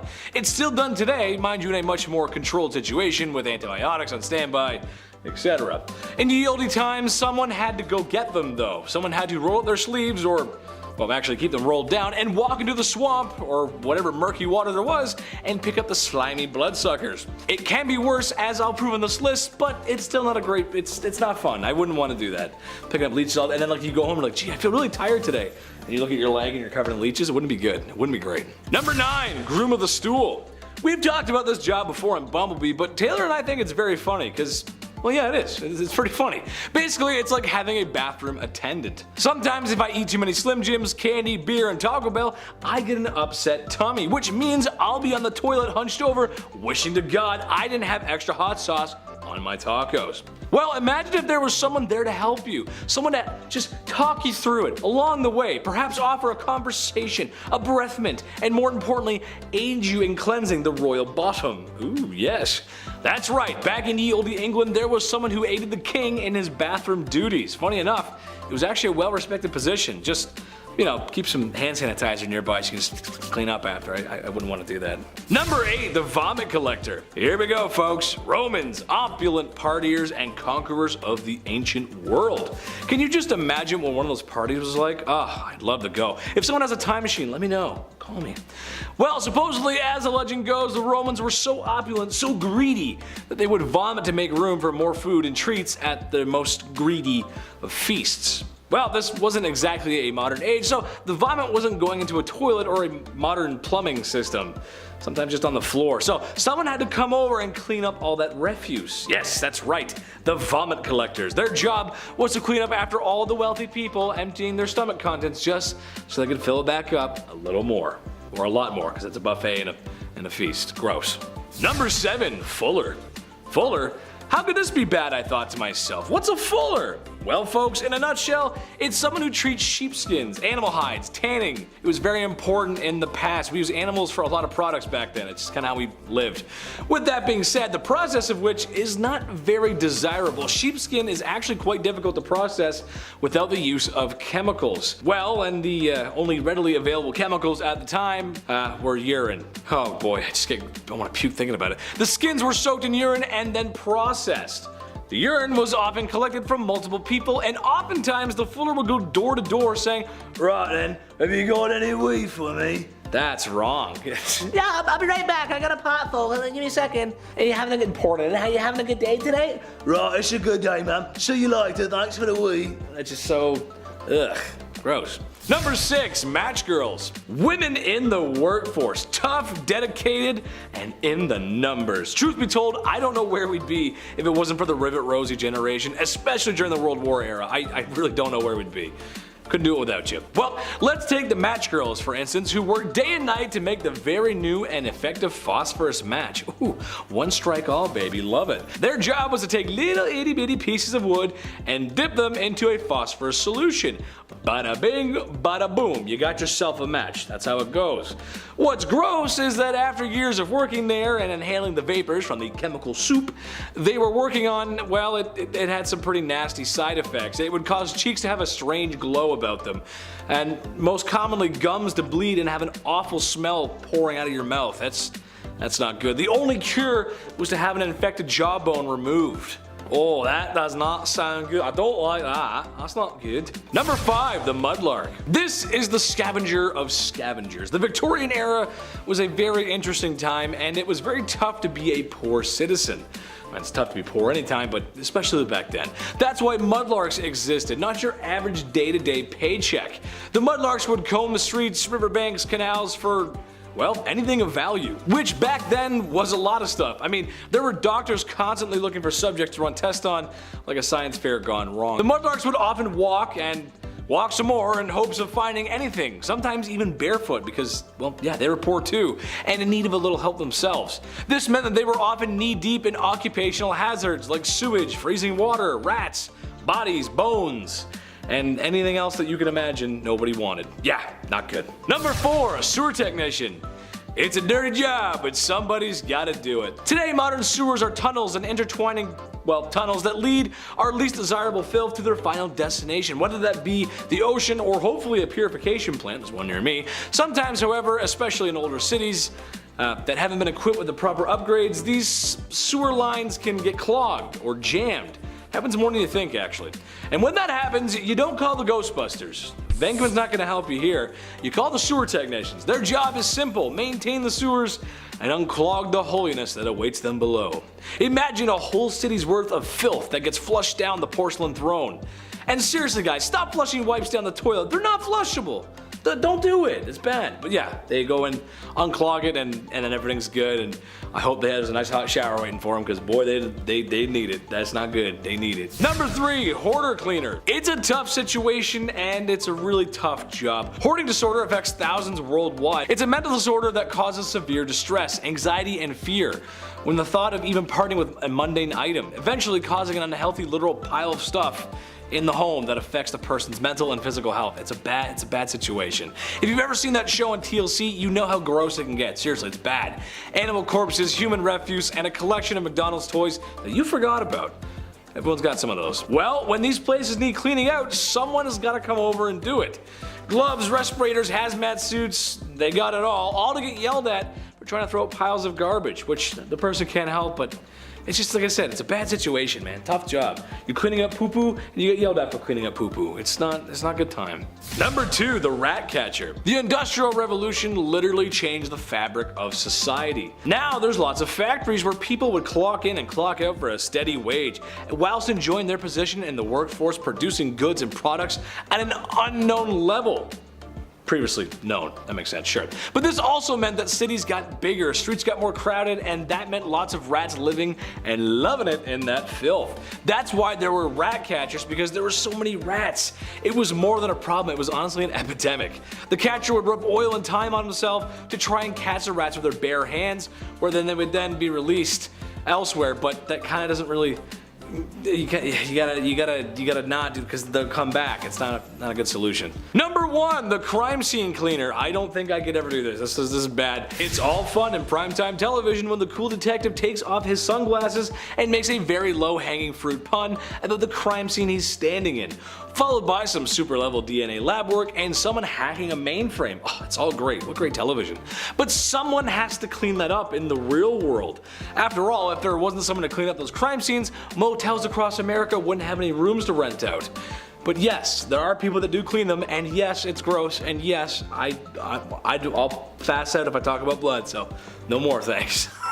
Starting off this list, in our number 10 spot, we have the leech collector. This job truly is exactly what it sounds like. It's a person who is responsible for the collection of leeches. The little bloodsuckers were a popular treatment back in medieval times, when just bleeding was a common treatment for a variety of ailments. Headache? Just bleed a bit. Common cold? Have I got a solution for you? Bloodletting, especially by way of leech, was actually used medicinally for thousands of years, with possible ties to ancient Egypt. This medical treatment, however, of course, required leeches, which meant that someone needed to collect them. Many leech collectors were people who didn't have a lot of money, and more commonly, women. The job required wading in the water and searching for leeches, and how do you catch them? With your legs, of course. Leech collectors would wait for leeches to latch onto them, and normally would have to wait for about 20 minutes before pulling them off, because they were easier to remove after getting fat with blood. How horrible. This already sounds awful, but what's worse is that after being bitten by a leech, the wounds tend to bleed more than a normal cut even would. This was great to get more leeches interested, but bad as a human who is trying to keep blood inside of their body. This job usually led to those who did it to contract illnesses from the leeches, their open wounds, or just have severe blood loss, because at the time, people didn't know you could overdo it with bloodletting this way. In our number 9 spot today, we have the fuller. Wool is a clothing staple. It's been used for centuries, but back in medieval times, there was a disgusting part of the job that thankfully doesn't exist anymore, thanks to the invention of modern chemistry. Wool is naturally waterproof due to the fact that it contains oils that have been distributed from the sheep's skin, and these oils are what made the entire harvesting, carding, spinning, and weaving processes possible in these times. This is all fine and well, but the trouble comes in after all of that, because the cloth at the end of it all was coarse and easily frayed, and this is where the job of a fuller came in. They were tasked with removing the oil from the cloth. Okay, a little alkaline solution, no problem, right? Well, yeah.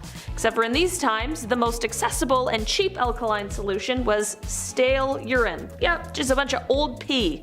A fuller had to take this new woven material, put it into a tub full of old pee from who knows where, and then you stomp on it with your feet. And then you get no shower at the end of it either. What's a carpenter with without his tool belt, right? What I mean is that fullers were also responsible for collecting their own pee to use for the wool, so they often needed to head to all the local public toilets and private homes to collect it. Just gets worse. In our number 8 spot today, we have the groom of the stool. This job doesn't sound too bad with just the title. It weirdly sounds kind of regal. I mean, it was quite a prestigious position during this time, but it also was one of the most humiliating jobs in history. In the medieval times, kings were looked on almost as if they were gods. You know, it's their divine right. And because of this divine right, for centuries, it was deemed improper for a king to wipe his own behind after using the facilities. This is where the groom of the stool comes in. This high-level nobleman would be responsible for fetching the toilet chair for the king when nature called, and he would also be in charge of the wiping aspect of the whole thing. No bidets, I guess, back then. The groom of the stool also played a role in monitoring the king's health, as he was tasked with examining the stool just to watch for any serious changes. And should the king be having some digestive troubles at any point, the groom of the stool would always be nearby and ready to administer a royal enema. In our number 7 spot today, we have the nightman. This is definitely one of the shittiest jobs from the medieval times, and I mean that quite literally. Also referred to as gong farmers, these people had the unfortunate job of cleaning out all of the human waste from the cesspits in the castle walls, which they would then transport to a pre-arranged location where it would be buried. These cesspits were the medieval equivalent to a septic tank, and they were usually located on the lowest level of the castle. The nightmen would end up digging through weeks, months, just sometimes even years of disgustingness, and they were motivated to gather as much as possible considering the fact that they were paid by the ton. Imagine, that's a frightening amount of work. The job was also quite hazardous, too. I mean, if we really think about what exactly they were doing, it quickly becomes clear that many of them died from disease, and there was also a good chunk of people who suffocated on the job as well. In our number 6 spot today, we have a sin eater. Okay, this is definitely one of the strangest jobs on this list. The job of a sin eater was to, well, eat sins. To do this, they were tasked with eating a piece of bread that had been placed on the chest of someone who had died. Definitely not an ideal day of work for me personally. The idea behind this was that in consuming the bread, they were consuming the sins of that person so that they could carry on into the afterlife peacefully. Basically, sin eaters were willing to sacrifice their own souls and their own eternal happiness just to make some money while they were alive. I'm not sure what's worse, taking the risk with the sins or eating bread from off of a dead person. I don't know, both bad. In our number 5 spot today, we have the executioner. We've all heard of this job before. After all, an important aspect of the medieval times was the fact that they were trying to have better criminal law enforcement,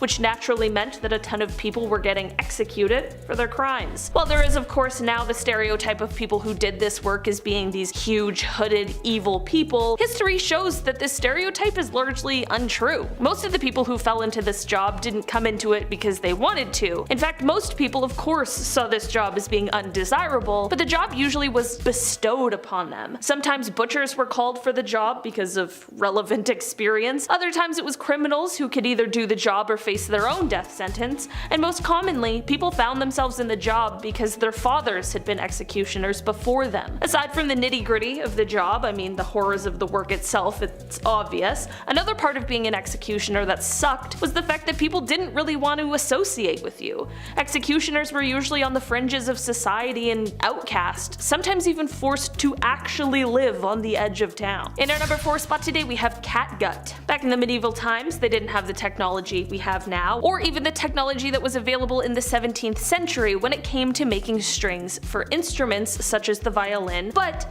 they still did have violins around, so how? Well, in comes the invention of catgut, which thankfully is not made of cat guts, but it is made of sheep's guts. Okay, really had you in the first half there. Violin string makers during this time would make the strings by basically twisting strands of sheep innards together. Their job would require them to butcher the animal in a very careful way, making sure not to rupture the stomach or the lower intestines. The process could take hours just to get the required materials from the animal. The insides then needed to be soaked in a wood ash solution for a good cleaning, but they needed to be monitored at all times to ensure that they weren't beginning to spoil, which is horrible. From here, the drying drying process began, and after that, it was time for twistin'. In our number 3 spot today, we have the rat catcher. Another job that really is just what it sounds like. Rat catchers had quite a busy time during the medieval times. There was a rat problem, and these rats were filthy and full of disease, and someone needed to catch them. Castles were often filled with extra grain, vegetables, and herbs in the case of emergency, and this led to the perfect environment for rats and mice. Even before the connections were drawn between rats and disease, people hated them, and this is because they would eat your food. A bad rat infestation for a person without much actually could have been a death sentence for them during this time. This meant that people really appreciated rat catchers in society, although the job wasn't a great one, was clearly risky, and also was largely ineffective. Rat catchers would sometimes try and use spells, sometimes they would use herbs as a sort of poison, and sometimes they'd even use the good old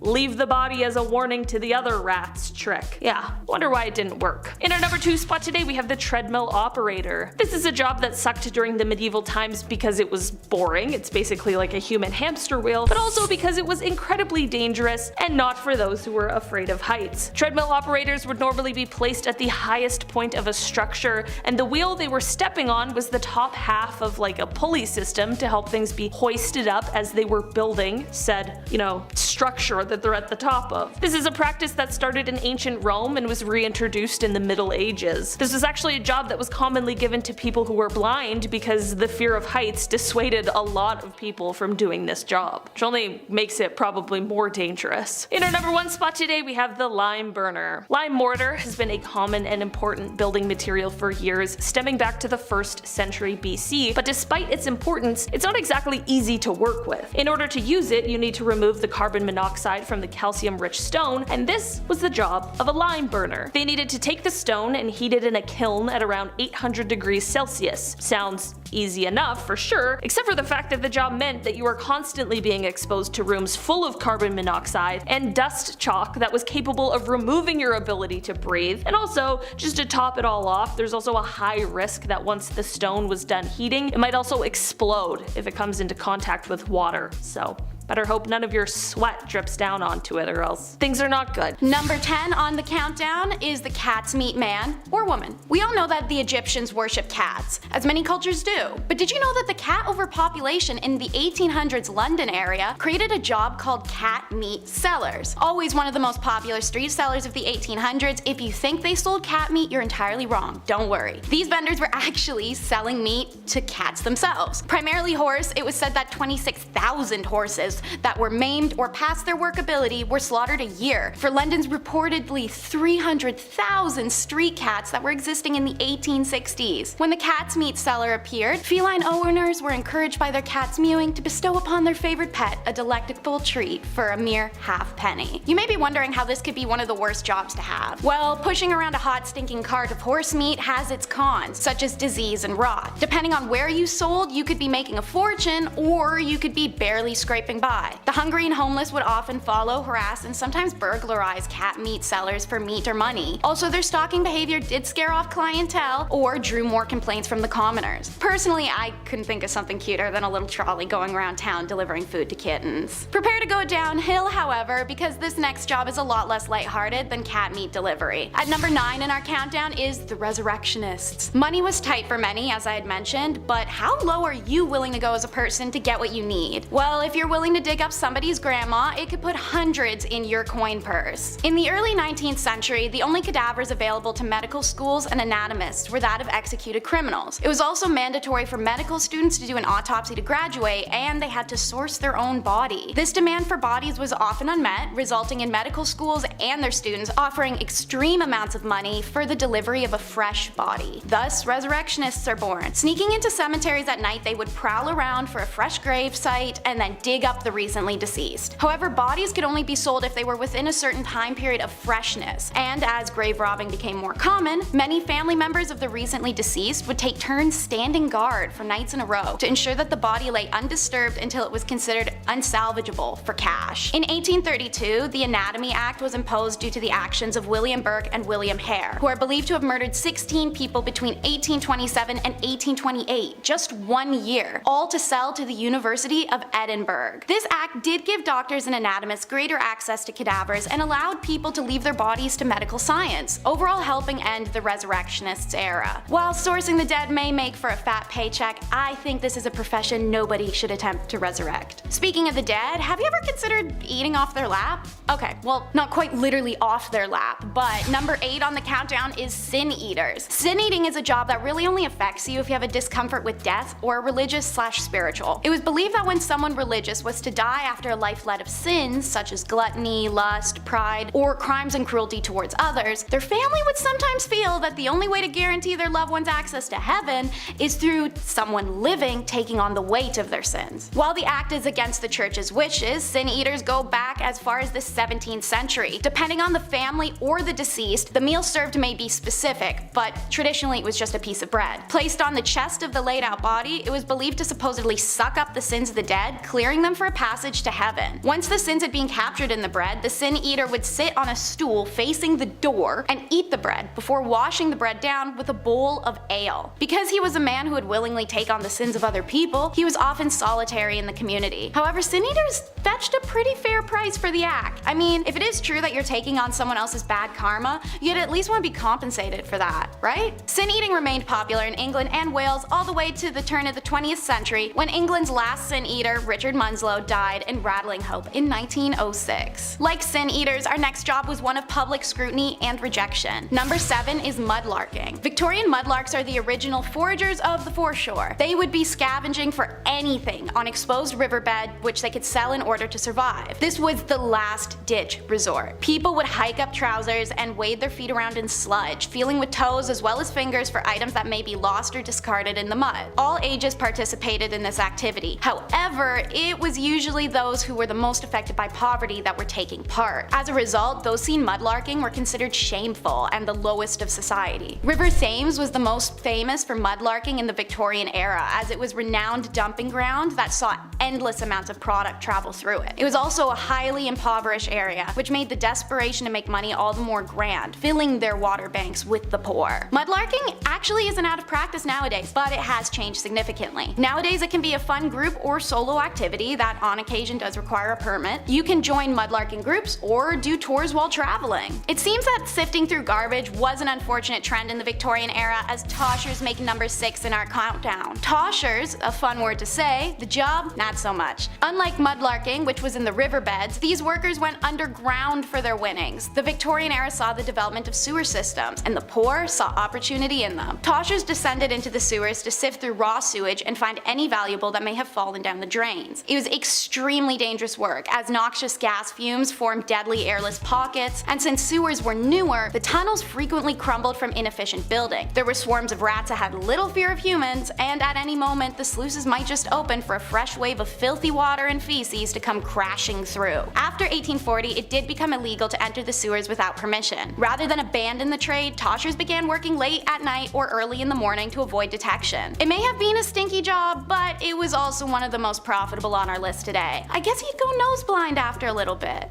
Right? Hopefully. On a warm summer day, the last thing you want after jumping into the lake on your cabin trip is to emerge covered in leeches. However, in the Victorian era, that would be a prime location for the leech collectors, which are coming in at number 5 on our worst jobs countdown. Leeches are nowadays seen as little more than slimy and creepy creatures, but believe it or not, they used to be a valuable commodity in the fields of beauty and medicines. This job was often fulfilled by poor women living in the country and farmland regions. Wearing shorts or hefting up their long skirt, these women would wade into dirty ponds and waterbeds alike with exposed legs so as to tempt the leeches. When enough leeches were attached to them, the women would climb back out of the pool and scrape the bloodsuckers into metal pots and bowls. Seeing as leeches can survive up to a year without food or in their natural environment, this wasn't always a profitable trade unless you could find someone in dire or consistent need of leeches. Doctors did use leeches to aid in the curing process of all sorts of conditions, ranging from a stomach ache to joint pain to female hysteria, if you know what I'm talking talking about. Despite being used in medicine, leech collection posed major threats of deadly diseases and blood loss to their collectors. Suffice to say, I don't think I have any interest in going to a doctor's office if I'm going to be prescribed a leeching. Being given the duty of helping prevent and stop the spread of disease in your community would be an incredibly high honor, but maybe wait to sign that job contract until you hear the details. Nightmen definitely make it into our worst jobs countdown, taking the place at number 4. These men would wander the streets at night working what may be one of the most revolting jobs imaginable, collecting human feces off the street for proper disposal. They would dig up the feces from chamber pots, street wells, ditches, sewer holes, you name it. By the time the sun would begin to rise, the carts would be full of the city's excrement, which would then be carried off and reused as fertilizers for the crop that they later consumed. Yummy. Part of being one of the only people up at night means you're a valuable set of eyes. There are reports of nightmen catching burglars, or SA, in the act, or being called to bloody scenes by members of the public to provide alibis. There's also hundreds of cases where nightmen are the ones to find bodies of those who had met their ends out on the street. After long, solitary nights of collecting feces and seeing these crimes unfold, a nightman would collect his 23 shillings, which is $75 today, at the end of the week, and go home to rest before starting it all over again. Since we're already discussing dung, let's get this next one out of the way because it somehow may genuinely be a little bit worse than the last. At number 3, this is the pure finders. Please do not be deceived by the name because this job is anything but pure. In the Victorian era, tanners, who are leather workers, would use dog dung in their practice. Referred to as pure for how it purified the leather and ensured its soft flexibility, dog dung became a hot commodity due to the Victorian demand for leather. Leather was being used for just about anything as it was the hottest trend of this era. It was also being used for things like tack for horses and the necessary creation of shoes and books. To meet demands, tanners needed more dog dung, and so pure finding became a career. These finders would go deep into the cities and their sewers, trying to find where stray dog packs amassed so they could score the biggest load. Whenever dung was found, it'd be retrieved and placed into a covered bucket that would later be sold to a tanner. To make it a little worse for you guys, only some collectors wore a glove to protect their dung handling hand. But others considered it harder to keep a glove clean than a hand, and they opted out of the protection altogether. Yeah, think about that one. I feel like if this next job didn't exist, then maybe we wouldn't have needed the cat meat sellers from our first point in the countdown. Considered one of the most disease-riddled jobs of the Victorian era, it's rat catchers coming in second on our list today. The government was smart. It knew its people were suffering and that many were starving and struggling to make ends meet. So they issued a statement willing to pay people to deal with the rat infestations. Every rat would earn people a little extra cash. If someone could catch more than 5,000 rats in a year, they'd earn special privileges. While 5,000 sounds like it would be a lot, it's essentially 13 per day, and it only takes 21 to 23 days for a rat to give birth to its litter. I think you can do the math. It's said that the government's encouragement of rat catching in this time was the stepping stones towards more plague and diseases to come, as desperate poverty-driven people made poor attempts to catch these rats and caught the illnesses from them. Others cheated the rules. Some people actually intentionally bred rat colonies to supplement their captured rodents. Rat catching became such a lucrative business that gangs formed around it, and murders even took place when the cheaters were discovered or if somebody infiltrated somebody else's ratting territory. Between the venomous competition and high risk of disease resulting in death, it's safe to say that rat catching may have been one of the worst jobs. And now, what may be the worst of the worst for number 1 slot. Let's learn about the history of matchmakers. No, this isn't the romantic kind of matchmaking, unfortunately, but it's rather the business of matches itself. Working what was often a 14-hour shift, matchmakers were predominantly women who were immigrants, living in poverty, widowed, just overall in a bad situation for an era where women had pretty much zero rights. They were compensated poorly, often sexually harassed or assaulted by their management, and even forced to pay fines to their workplace should they be tardy or damage anything they worked on. Working with white phosphorus, the material found in the tip of the match to enable the instant strike anywhere effect, was highly toxic and responsible for a devastating disease known as phossy jaw. This nickname was given by the matchmakers to the particularly nasty condition that would cause the jawbone to rot and become disfigured. Eventually, this infection would spread to the brain and cause debilitating symptoms and extreme pain, prior to death. Should the jawbone be removed in time, some women were able to survive longer with the condition, but nothing was guaranteed once fussy jaw had set in. Famously, an article written by a matchstick girl named Annie Besant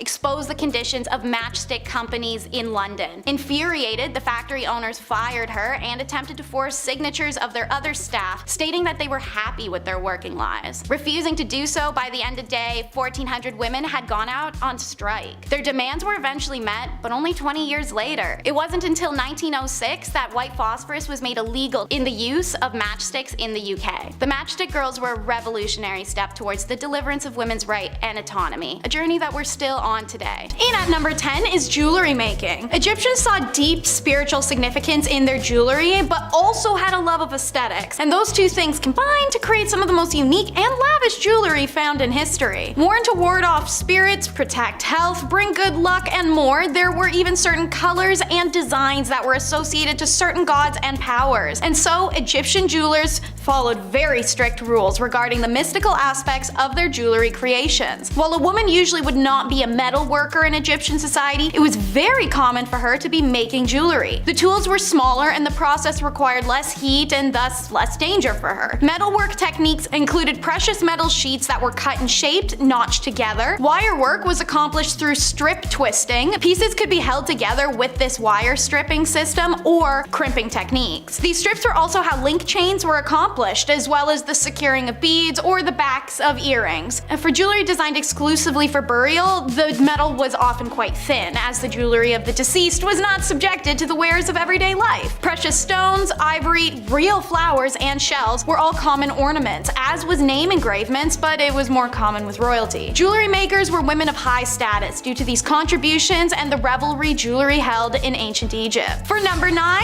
it's house vendors. Recognized as an ancient heritage profession and was at its most popular during time periods of ancient Egypt where women were restricted from going out when married. These vendors would roam neighborhoods with buckets and baskets of product for sale. Clothing, perfume, fabrics, snacks. Now, what was unusual is that the vendor was more often women than men, walking the streets alone, making these sales because many married women weren't allowed to go out walking the streets alone to make sales. You see the irony. Anyways, this profession found great popularity in single women, and many also were called upon to act as nurses in homes of the wealthy when needed. The career is named al-Dalala, but the idea itself has long been extinct with the freedom for Egyptian women to roam commercial districts. Number 8 is being a dancer. Ancient Egyptians loved their music and dance. They were celebratory, but also ritualistic at times. Farmers would dance to thank the gods for a good harvest. Dance groups would perform at banquets. People would go dance around the Nile in the lush season. The list goes on. Many men and women chose dance as a career, and it was a highly respected one. Dancing was considered an acceptable and normal part of life and even important to it. Most festivals were incomplete without it. In fact, dancing was such a revered career that dancers could start as a peasant and become a high-status person from it, just like being a celebrity in the way that people would go to see them perform. Women at the time were even more revered for their grace, elegance, and acrobatics. This career had 7 types of dance: gymnastic, movement, pair dancing, imitative dance, which was like acting like animals, group dances like a historic cheerleading squad, dramatic dance was female exclusive and rested in illustration, war dances, grotesque dance, and then religious chant dances at temples, and lyrical dance, which was usually a depiction of lovers. Wig makers are number 7. Egyptians loved wigs for a reason that surprises many. It helped keep their heads cool. I mean, it also helped with hygiene and scalp pests and looking pretty, but the heat thing is what really gets folks. Many Egyptians had shaved or cropped hair, and the mesh-like base of a wig versus a headscarf allowed the body heat to still escape. And as said, wigs were also a great shield from lice or other invasive bugs. The hair used in the construction of wigs and hair extensions was always human and was either an individual's own hair or had been traded or bought. Hair itself was a valuable commodity ranked alongside gold and incense in a count list from the town of Kahun, which put emphasis on the popularity of wigs. When hair was collected for a wig, it was thoroughly combed and then sorted into lengths individually. The Egyptians invented a variety of hairdressing tools, and the wig makers would take the time to braid or coil the hair depending on the wig style, coating each with warm beeswax and resin fixative so that it would harden when cooled. The job itself isn't unusual, more so the booming industry it had. Wigs weren't worn to this extent anywhere else at the time, and while yes, they were functional against the sun, they were more so aesthetic than anything. Individual braid and extensions could also be attached to someone's scalp for aesthetics, the way that box braids, twists, faux locks, and many other ethnic hairstyles are accomplished today. Wigs were made in a type of factory setting. Archaeologists have uncovered the remains of wig factories, wig boxes have been found in tombs, and multiple mummies have been found with wigs or braided in extensions. Number 6, we meet our ladies of the night. Unlike most ancient and even modern civilizations, selling intercourse is illegal or was highly governed. In ancient Egypt, this wasn't even close to the case, but rather the opposite in a peculiar way. Women who worked in the sexual industries were considered divine and respectable, as their career was considered to please the gods. They earned high status and lived in luxury. Working freely and openly, these ladies adorned themselves with red lipstick and eye makeup that differentiated themselves from other women. They were also tattooed, diamond-shaped dots along the thighs and on the fingers, or images of the god Bes. When the French invaded, they brought STIs, and they spread rapidly through the brothels, and this prompted the French authorities to introduce a law forbidding French troops from entering the brothels or having these ladies in their rooms. Guess those ladies were hard to resist, because anyone who offended the law received death penalty. Number 5 are the wet nurses. Wet nurses are found in all statuses and were for all statuses. One common denominator though is that the career kind of really sucked. Pun intended. So first, their social status was always determined by the status of who they were breastfeeding. Royal family? Congrats on your special privileges, statues, private quarters, and your own tomb in the family pyramid. Also, her family would receive special perks as an extension of her. Now, royal families only wanted high status wet nurses, and while it's not clear how they were chosen, evidence suggests some kind of blood tie or faint familiar relation. Most wet nurses were from marginalized families in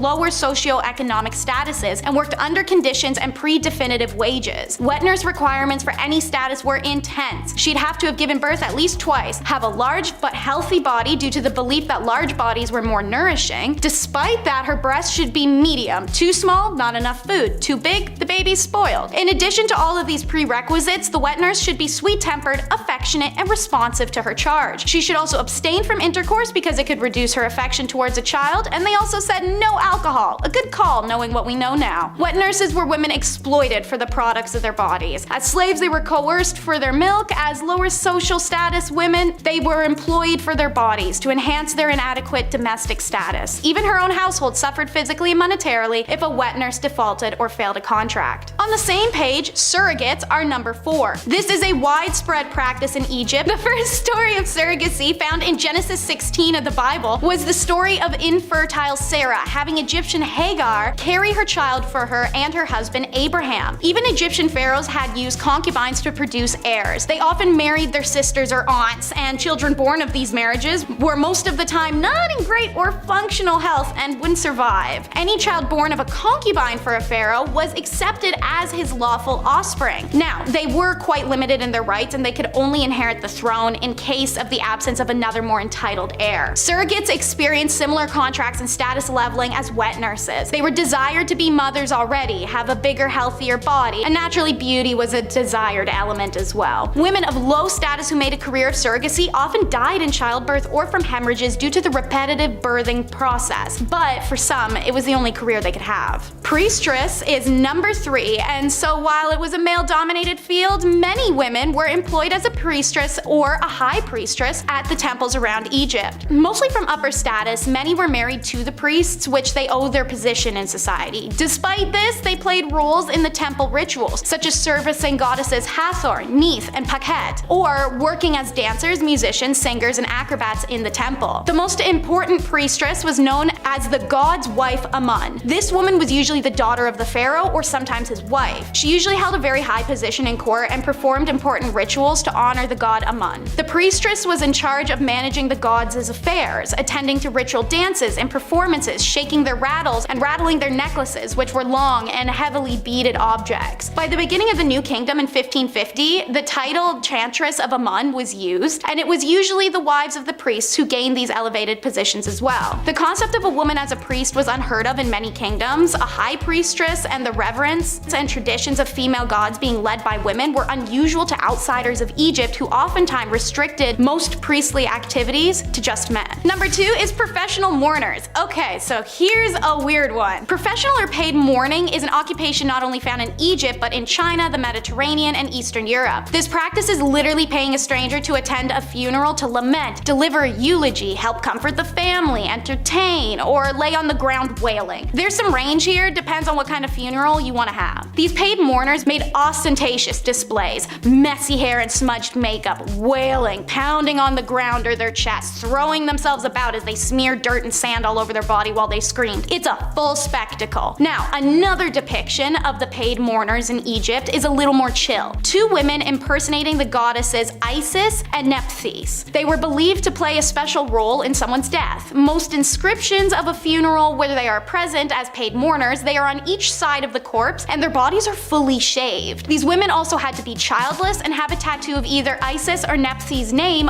on their shoulder. Most evidence of professional mourning is seen in pyramids and tomb inscriptions, such as women holding their bodies dramatically in sorrow, braced over a casket with tears flowing. If you were a theater kid, this was definitely the type of job for you. And number 1, it's the female physician. Egypt is a difficult one with historians. There's been a lot of largely ignored discoveries due to the opinions of those who found them. The evidence of women in ancient Egyptian medical fields is part of that because, as it turns out, their physicians were actually primarily women. Evidence shows women in the medical profession going back into early dynastic period Egypt, when Merit Ptah was the royal court's chief physician in 2700 BCE. She was the first female doctor known in world history, but there is another unnamed female physician who is listed to be the head of the Temple Neith Medical School in 3000 BCE, so maybe not. But either way, the first female doctor was in ancient Egypt. Women were highly respected throughout Egypt's history, and many of their goddesses represented facets of health. Neith has been associated with the invention of birth, and Hathor represents fertility. 4 deities associated with healing are Heka, Sekhmet, Serket, and Nefertum, which are all female. So, bizarre claims you may have heard that no women are involved in Egyptian medicine don't accord with the values of their civilization, which were incredibly equitable. By this reasoning, there were no women involved in anything of note anywhere in the world until the modern era, because history books make no mention of their contributions. But it's all up to say. Number 10, knocker upper. Alright, sounds a little different than its actual purpose. Hear me out. Alarm clocks, they're not great, right? They suck, no doubt about it. Now take the alarm clock and assign that job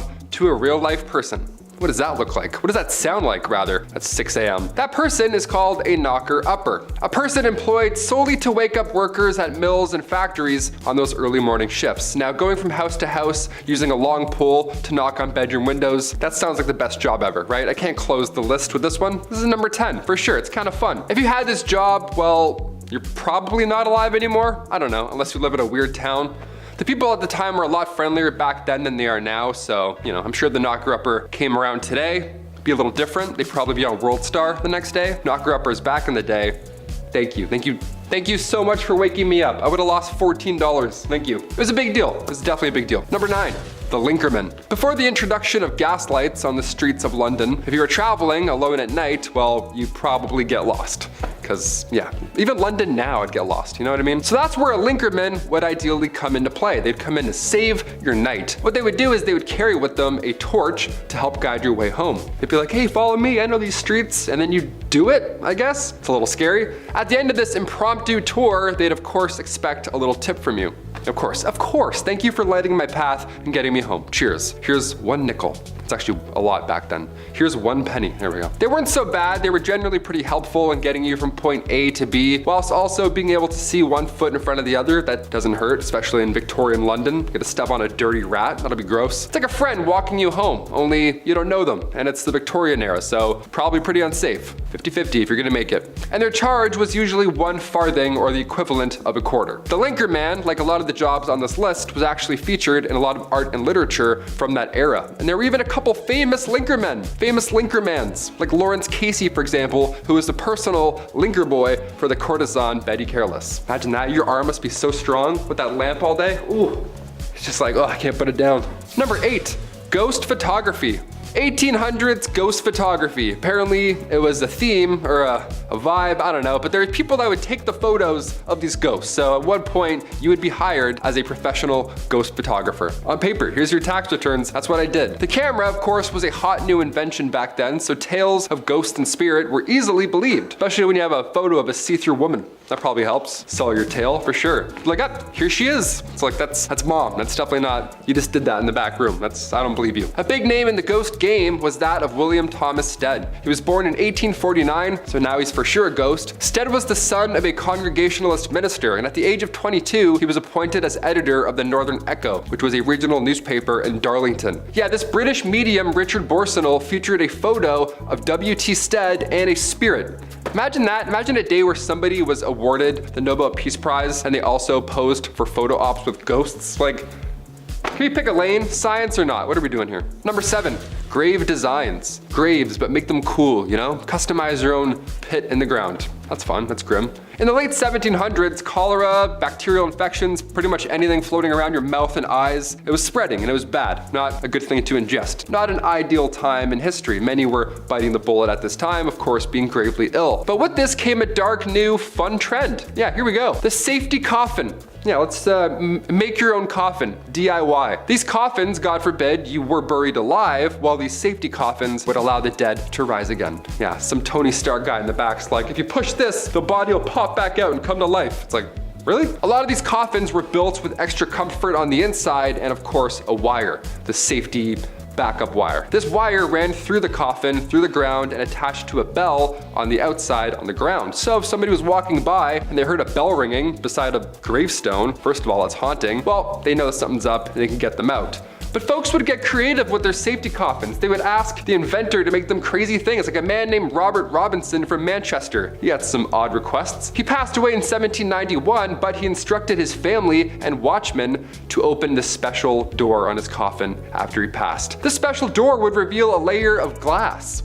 Yeah, so if anybody saw any condensation, well, you know he's still alive and get him out. Only he wasn't alive. And now we just have the world's scariest exhibit, just a real life dead man. Let's close that back up forever. I don't want a glass coffin, that's disgusting. Number 6, rat catcher. I mean, obviously you know what's gonna happen with the name the rat catcher. It's gonna make a lot of you out there squirm in your seats, and I apologize in advance. Hit that thumbs up, you know, let's even out the energy. Rats in Victorian England, they were a massive problem. They were everywhere. Every nook and cranny of your home probably had a dirty, fat rat just sitting there with its weird teeth looking at you. From the basement to the pipes, everywhere. It was literally a big problem. There was even an account of them spilling over from royal parks. So imagine that. So of course there's a problem. So of course where there's a problem, there's now a job, right? Someone's got to do something about it. Rat catchers were pretty famous throughout the Victorian era. I mean, of course, brave souls, and they were highly praised in society, but the job obviously wasn't too glamorous. You'd be going into dark, dirty places where rats would make their homes, and we'd catch them, and you'd often have to kill thousands of rats every single year, and then deal with that. I don't even know how you deal with those bodies. I was gonna say bones, ew. More often than not, rat catchers would use other animals like dogs and ferrets to help them hunt down the rats, so you have your own little animal posse hunting down other animals. You would feel pretty good. You'd feel like the king of animals almost. Probably not, eh? It's probably a disgusting job. You probably hate it every day. Number 5, matchstick makers. The idea of a lighter wasn't really a big thing back in the Victorian era, obviously. I mean, they definitely existed. The first lighter was invented in 1823, but it wasn't like the ones we have now. Not like those Bics that still don't work. It wasn't a portable thing. The first match was invented in 1805, but it kind of sucked. And the first friction-activated match came around much later in 1826. This one here changed the game for good. They were made with white phosphorus, which is of course extremely toxic. But they didn't have machines to make these matches. No, it was of course done by people, young women. It was only women that had to do this, and in the worst of conditions, of course. And before you ask, no, they didn't understand protective gear. Well, they did a bit, but even so, women didn't get that kind of luxury, right? They didn't get that treatment. These girls would have to eat their lunch at their workstations, meaning they would probably end up ingesting said white phosphorus. the entire shift. History is horrible. Number 4. Resurrectionalist. All right, back in the day, medical schools who wished to study the human body only really had access to the bodies of criminals who had hit the end of their line, right? You're not gonna go dig up someone's wife and be like, hey, mind if I study her? He's like, no, please. There actually weren't too many of these bodies around to begin with, which led to a good price for bodies that were in, well, reasonably good condition to, study up close, other than being, deceased and disgusting. This wasn't exactly the greatest idea, sure, I'll admit that. Now you've probably created an opportunity for people with no morals or empathy to go and dig up fresh graves. And that's exactly what happened. People would become their own resurrectionalist. It's a cool name for a god-awful profession, if you want to call it that. The problem was so bad that people had to protect, they had to guard the graves of their recently deceased loved ones, or else these guys would come in and try and dig them up and sell your nana for like 20 bucks. You have to stay there for 4 nights and guard her. That's crazy. No one should have to do that. The Victorian era sucked. No one should have to do that, or this next one here. Number 3, train engine cleaner. Yeah, this one's gonna suck. It sounds yucky already. For this job, you were required to get into, of course, pretty tough positions to, well, clean the engine of a train. Train engine cleaners would have to get inside a small hole in the engine of a train and shovel out all that coal that was left over. Yeah, as if shoveling the coal in wasn't bad enough, now some guy's gotta crawl under and shovel it all out. Nope. They go underneath the train with a dusty ash pan and they work away all day long and nights. These guys would spend their days shoveling 5 to 6 tons of coal into the furnace of the steam trains and then spend their nights climbing into the same furnace to clean it out. Every time I watch the Polar Express, it's always so magical, it's always a great time. But even on the Polar Express, there's a guy shoveling coal all night long on Christmas Eve. You know what I mean? That's how bad this job is. Magic can't even save it. Couldn't even picture a worse job to have with this goofy back. Imagine that. Imagine me doing this all day. No way. Wouldn't make it 1 week. Number 2, funeral mute. Ah, yes. Death. Happened quite a lot back then. I thought being a pallbearer had a lot of pressure, don't drop them, all that kind of stuff. Victorian London saw many, many funeral mutes. Now, Oliver Twist, one of the lousy jobs in that tale, was that of a funeral mute. Oliver Twist is like, this one sucks. Well, it really sucks. Mutes were required to dress, of course, in all black with a sash while carrying a long cloth covered stick, and your job would be to stand and mourn and not say a thing the entire time. You'd have to stand at the door of the recently deceased home and just welcome death. Just embrace it. You have to be death. The mascot for death is now you. Horrible. In Victorian London too, you're gonna breathe in a fresh rotting body. Nice, that's good. I have about 4 days left, thank you. And after that point, you would lead the coffin all the way to the graveyard. Nice and slow, like you were leading a marching band. Only it's not music, it's death behind you. And finally, number 1, a chimney sweep.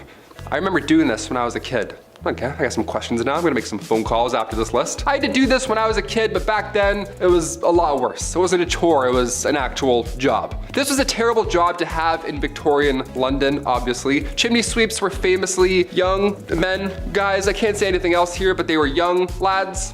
That's it. History is pretty horrible, right?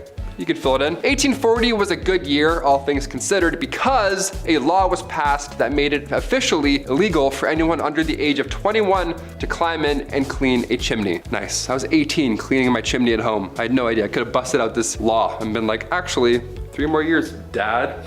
See ya. Just moonwalk out of there. I'm not cleaning anything.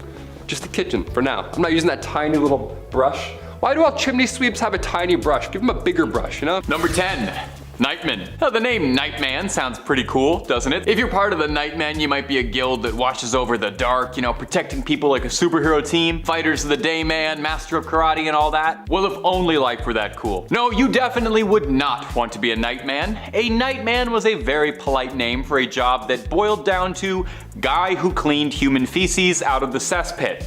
Yeah. You ever use a septic tank and thought, wow, this is prehistoric technology? Well, imagine a medieval precursor to a septic tank, if you will, and you've got yourself a cesspit. Easily one of the crappiest jobs in human history.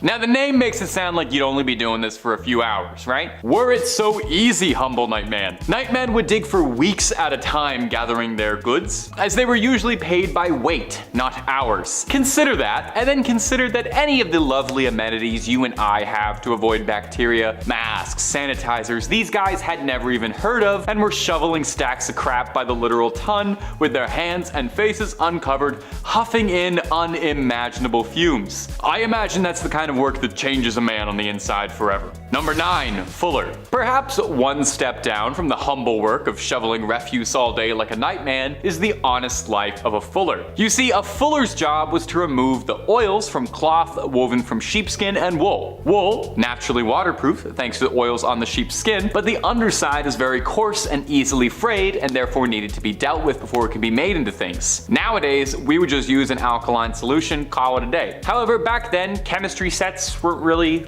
available, so you'd have to make do with what you had, right? And what better source of natural alkaline than in pea? Specifically old pea, nice and stale. We're looking for that burnt sienna orange. So the fuller takes the woven wool and cloth, soaks it in a nice giant tub full of old pea, and then stomps on it like you're crushing grapes for wine, except it's not at all like you're crushing grapes for wine because you're stomping on wool full of old pea. It was fairly common as well for fullers to source their own alkaline solution, for lack of a better word. There was no royal distributor of old pea. You couldn't stroll up to the pea man, so they'd have to scrounge and collect it themselves, and if that meant heading to public toilets and private homes, knocking on the front door with their hands held open for a big handout, you know, every drop counts.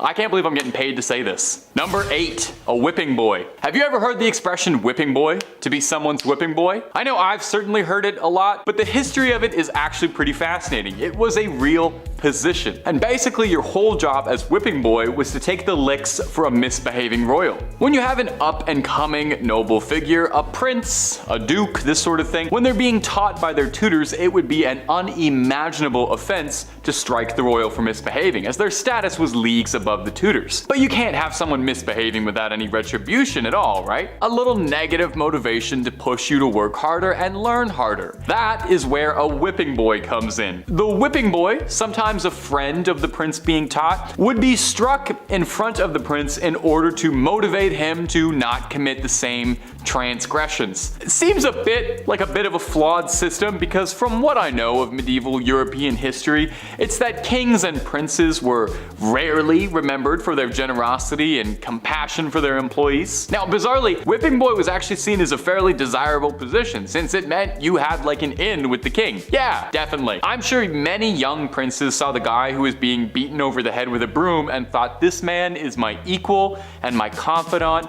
and a trusted ally. Number 7, groom of the stool. Now this is a fancy sounding job title, groom of the stool. Got a bit of an air of quality to it. In truth, it actually was a bit of a respected lofty position. You had a very close hand to the royal throne. You had a very close hand to the throne. You had your hand pretty much behind the king's bottom at all times.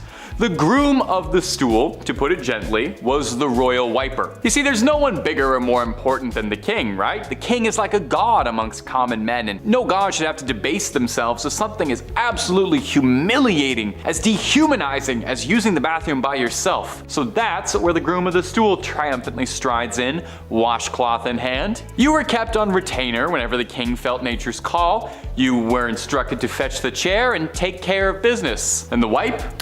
That's all you. That's all groom of the stool, baby. That's your moment to shine. And you know, a lot of grooms really got creative with this. They could show off their style, technique, wrist control. There's a lot of artistry to it that I think people realized. The groom of the king did more than just fetching and wiping too. As the man most connected with royal stool, the groom also shared the responsibility of monitoring what was going on down there for any changes in the king's health. Heavy is the head that wears the crown, but much heavier is the hand that wipes the bottom.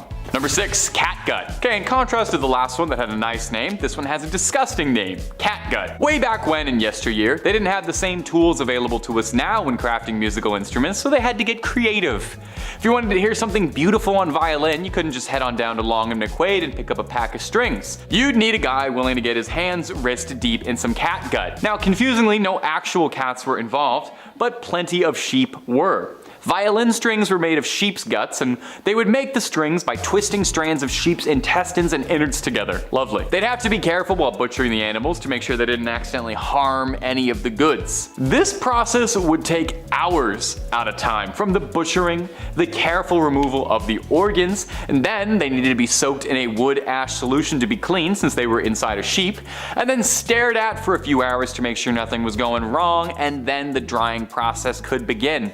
They say there is nothing more exciting than watching sheep guts dry. And then you can get your twist on, make them into violin. Absolutely disgusting, but when you hear the sweet strings of Ave Maria and you hear how finely tuned those sheep intestines are, you know it's all worth it. Number 5, Sin Eater. This is one of the most metal job titles around. I'm pretty sure the Sin Eater was a boss in Elden Ring, wasn't he? He's in Caelid somewhere. This is definitely one of the more unholy jobs in this list. Not as disgusting as gut stringing or crap slinging, but pretty horrid in its own right. Sin Eaters ate sins, and the best way to eat a metaphorical concept of wrongdoing was to eat bread off the corpse of someone who died recently. The idea being that the sins of the man would be transferred onto the bread? I don't know. Anyway, they eat the sins, and the deceased gets to go off to heaven without worrying about their history, could go on peacefully, and the sin eaters make some coin. They were willing to take a risk, dooming their mortal soul for a bit of coin. Man's gotta eat. I wonder though, is it worth it? Like, what if you eat too many sins and you don't have any room for dessert? Do sins have an added flavor? I imagine it's got like just a little kick, like a sriracha, like it's a little hot on your tongue. Number 4, lime burner. Now, a lime burner doesn't sound so bad at first. Lime mortar is a common building material, being traced back to the 1st century, but it's not particularly easy to work with. Bear with me while I try to explain the technicals. I'm not as smart as a 1st century engineer, you see. In order to use it, you need to remove the carbon monoxide from the calcium-rich stone, taking the stone and cooking it in a kiln at around a cool 800 degrees. It's not too bad, right? Well, that carbon monoxide has got to go somewhere, mostly in the air. All that carbon monoxide and dust chalk would just float around in the air where you'd be taking big, heavy, deep breaths in. And I'm not sure how much you know about carbon monoxide, but it's consistently the #1 spot on Rolling Stone's magazine list of top 100 substances to not breathe in. On top of this, did you know that superheated lime mortar is violently volatile against water? Meaning that if you were to sweat in a building that was 800 degrees at any given time, it would have disastrous consequences. Be careful. Number 3, rat catcher. It doesn't sound fancy, but it's exactly what it says in the tin. You catch rats. You gotta wonder why you wouldn't just outsource this to the cat community. They're very good at this sort of thing. Rats, cute as I find them, at the time were filled to bursting with plague, disease, all kinds of grossness. Castle stockrooms were filled with grain, vegetables, and herbs, and if you're a rat, those are the things that make life worthwhile. Rats were a problem for nobility, but an even bigger issue for common folk and peasants, because if these little rats ate up what little grain you had, you would go destitute fast. But oh, come on, who can say no to their little pawsies and their little eyesies? I'm biased, I love rats. I would be a rat catcher if I could. Some rat catchers allegedly were reported to have raised their own supply of rats in order to squeak a few extra dollars out of the town. That's hilarious, by the way, love that scheme. Now, traditionally their methods would involve things like leaving out traps or poisoned herbs. That wasn't always enough though, so rat catchers would also invoke the old methods, namely magic, and try to entice rats away with spells. This often didn't work terribly well since rats are naturally resistant to magic, like everybody knows this. Number 2, plague bearer. The plague ravaged London and Europe, leaving behind a wake of bodies and a stack of corpses as high as your medieval eyes could see. So somebody had to deal with all of that, right? A street sweeper of sorts was needed. You remember in Monty Python and the Holy Grail when Eric Idle is going around ringing his little bell telling everyone to come bring out their dead? Hilarious, right? Well, it's partly based on reality because this is more or less what a plague bearer really was. The parish would hire out plague bearers who would then tour the streets of the village or town or whatever, wagon in hand, collecting the bodies of the ailing and dead to go dump in a mass graveyard shortly after. Tons of fun! They would spend their nights surrounded by dead bodies and their days in the church with the same dead bodies because according to the church's law, they were required to live there to prevent spreading what they were dealing with to anyone else.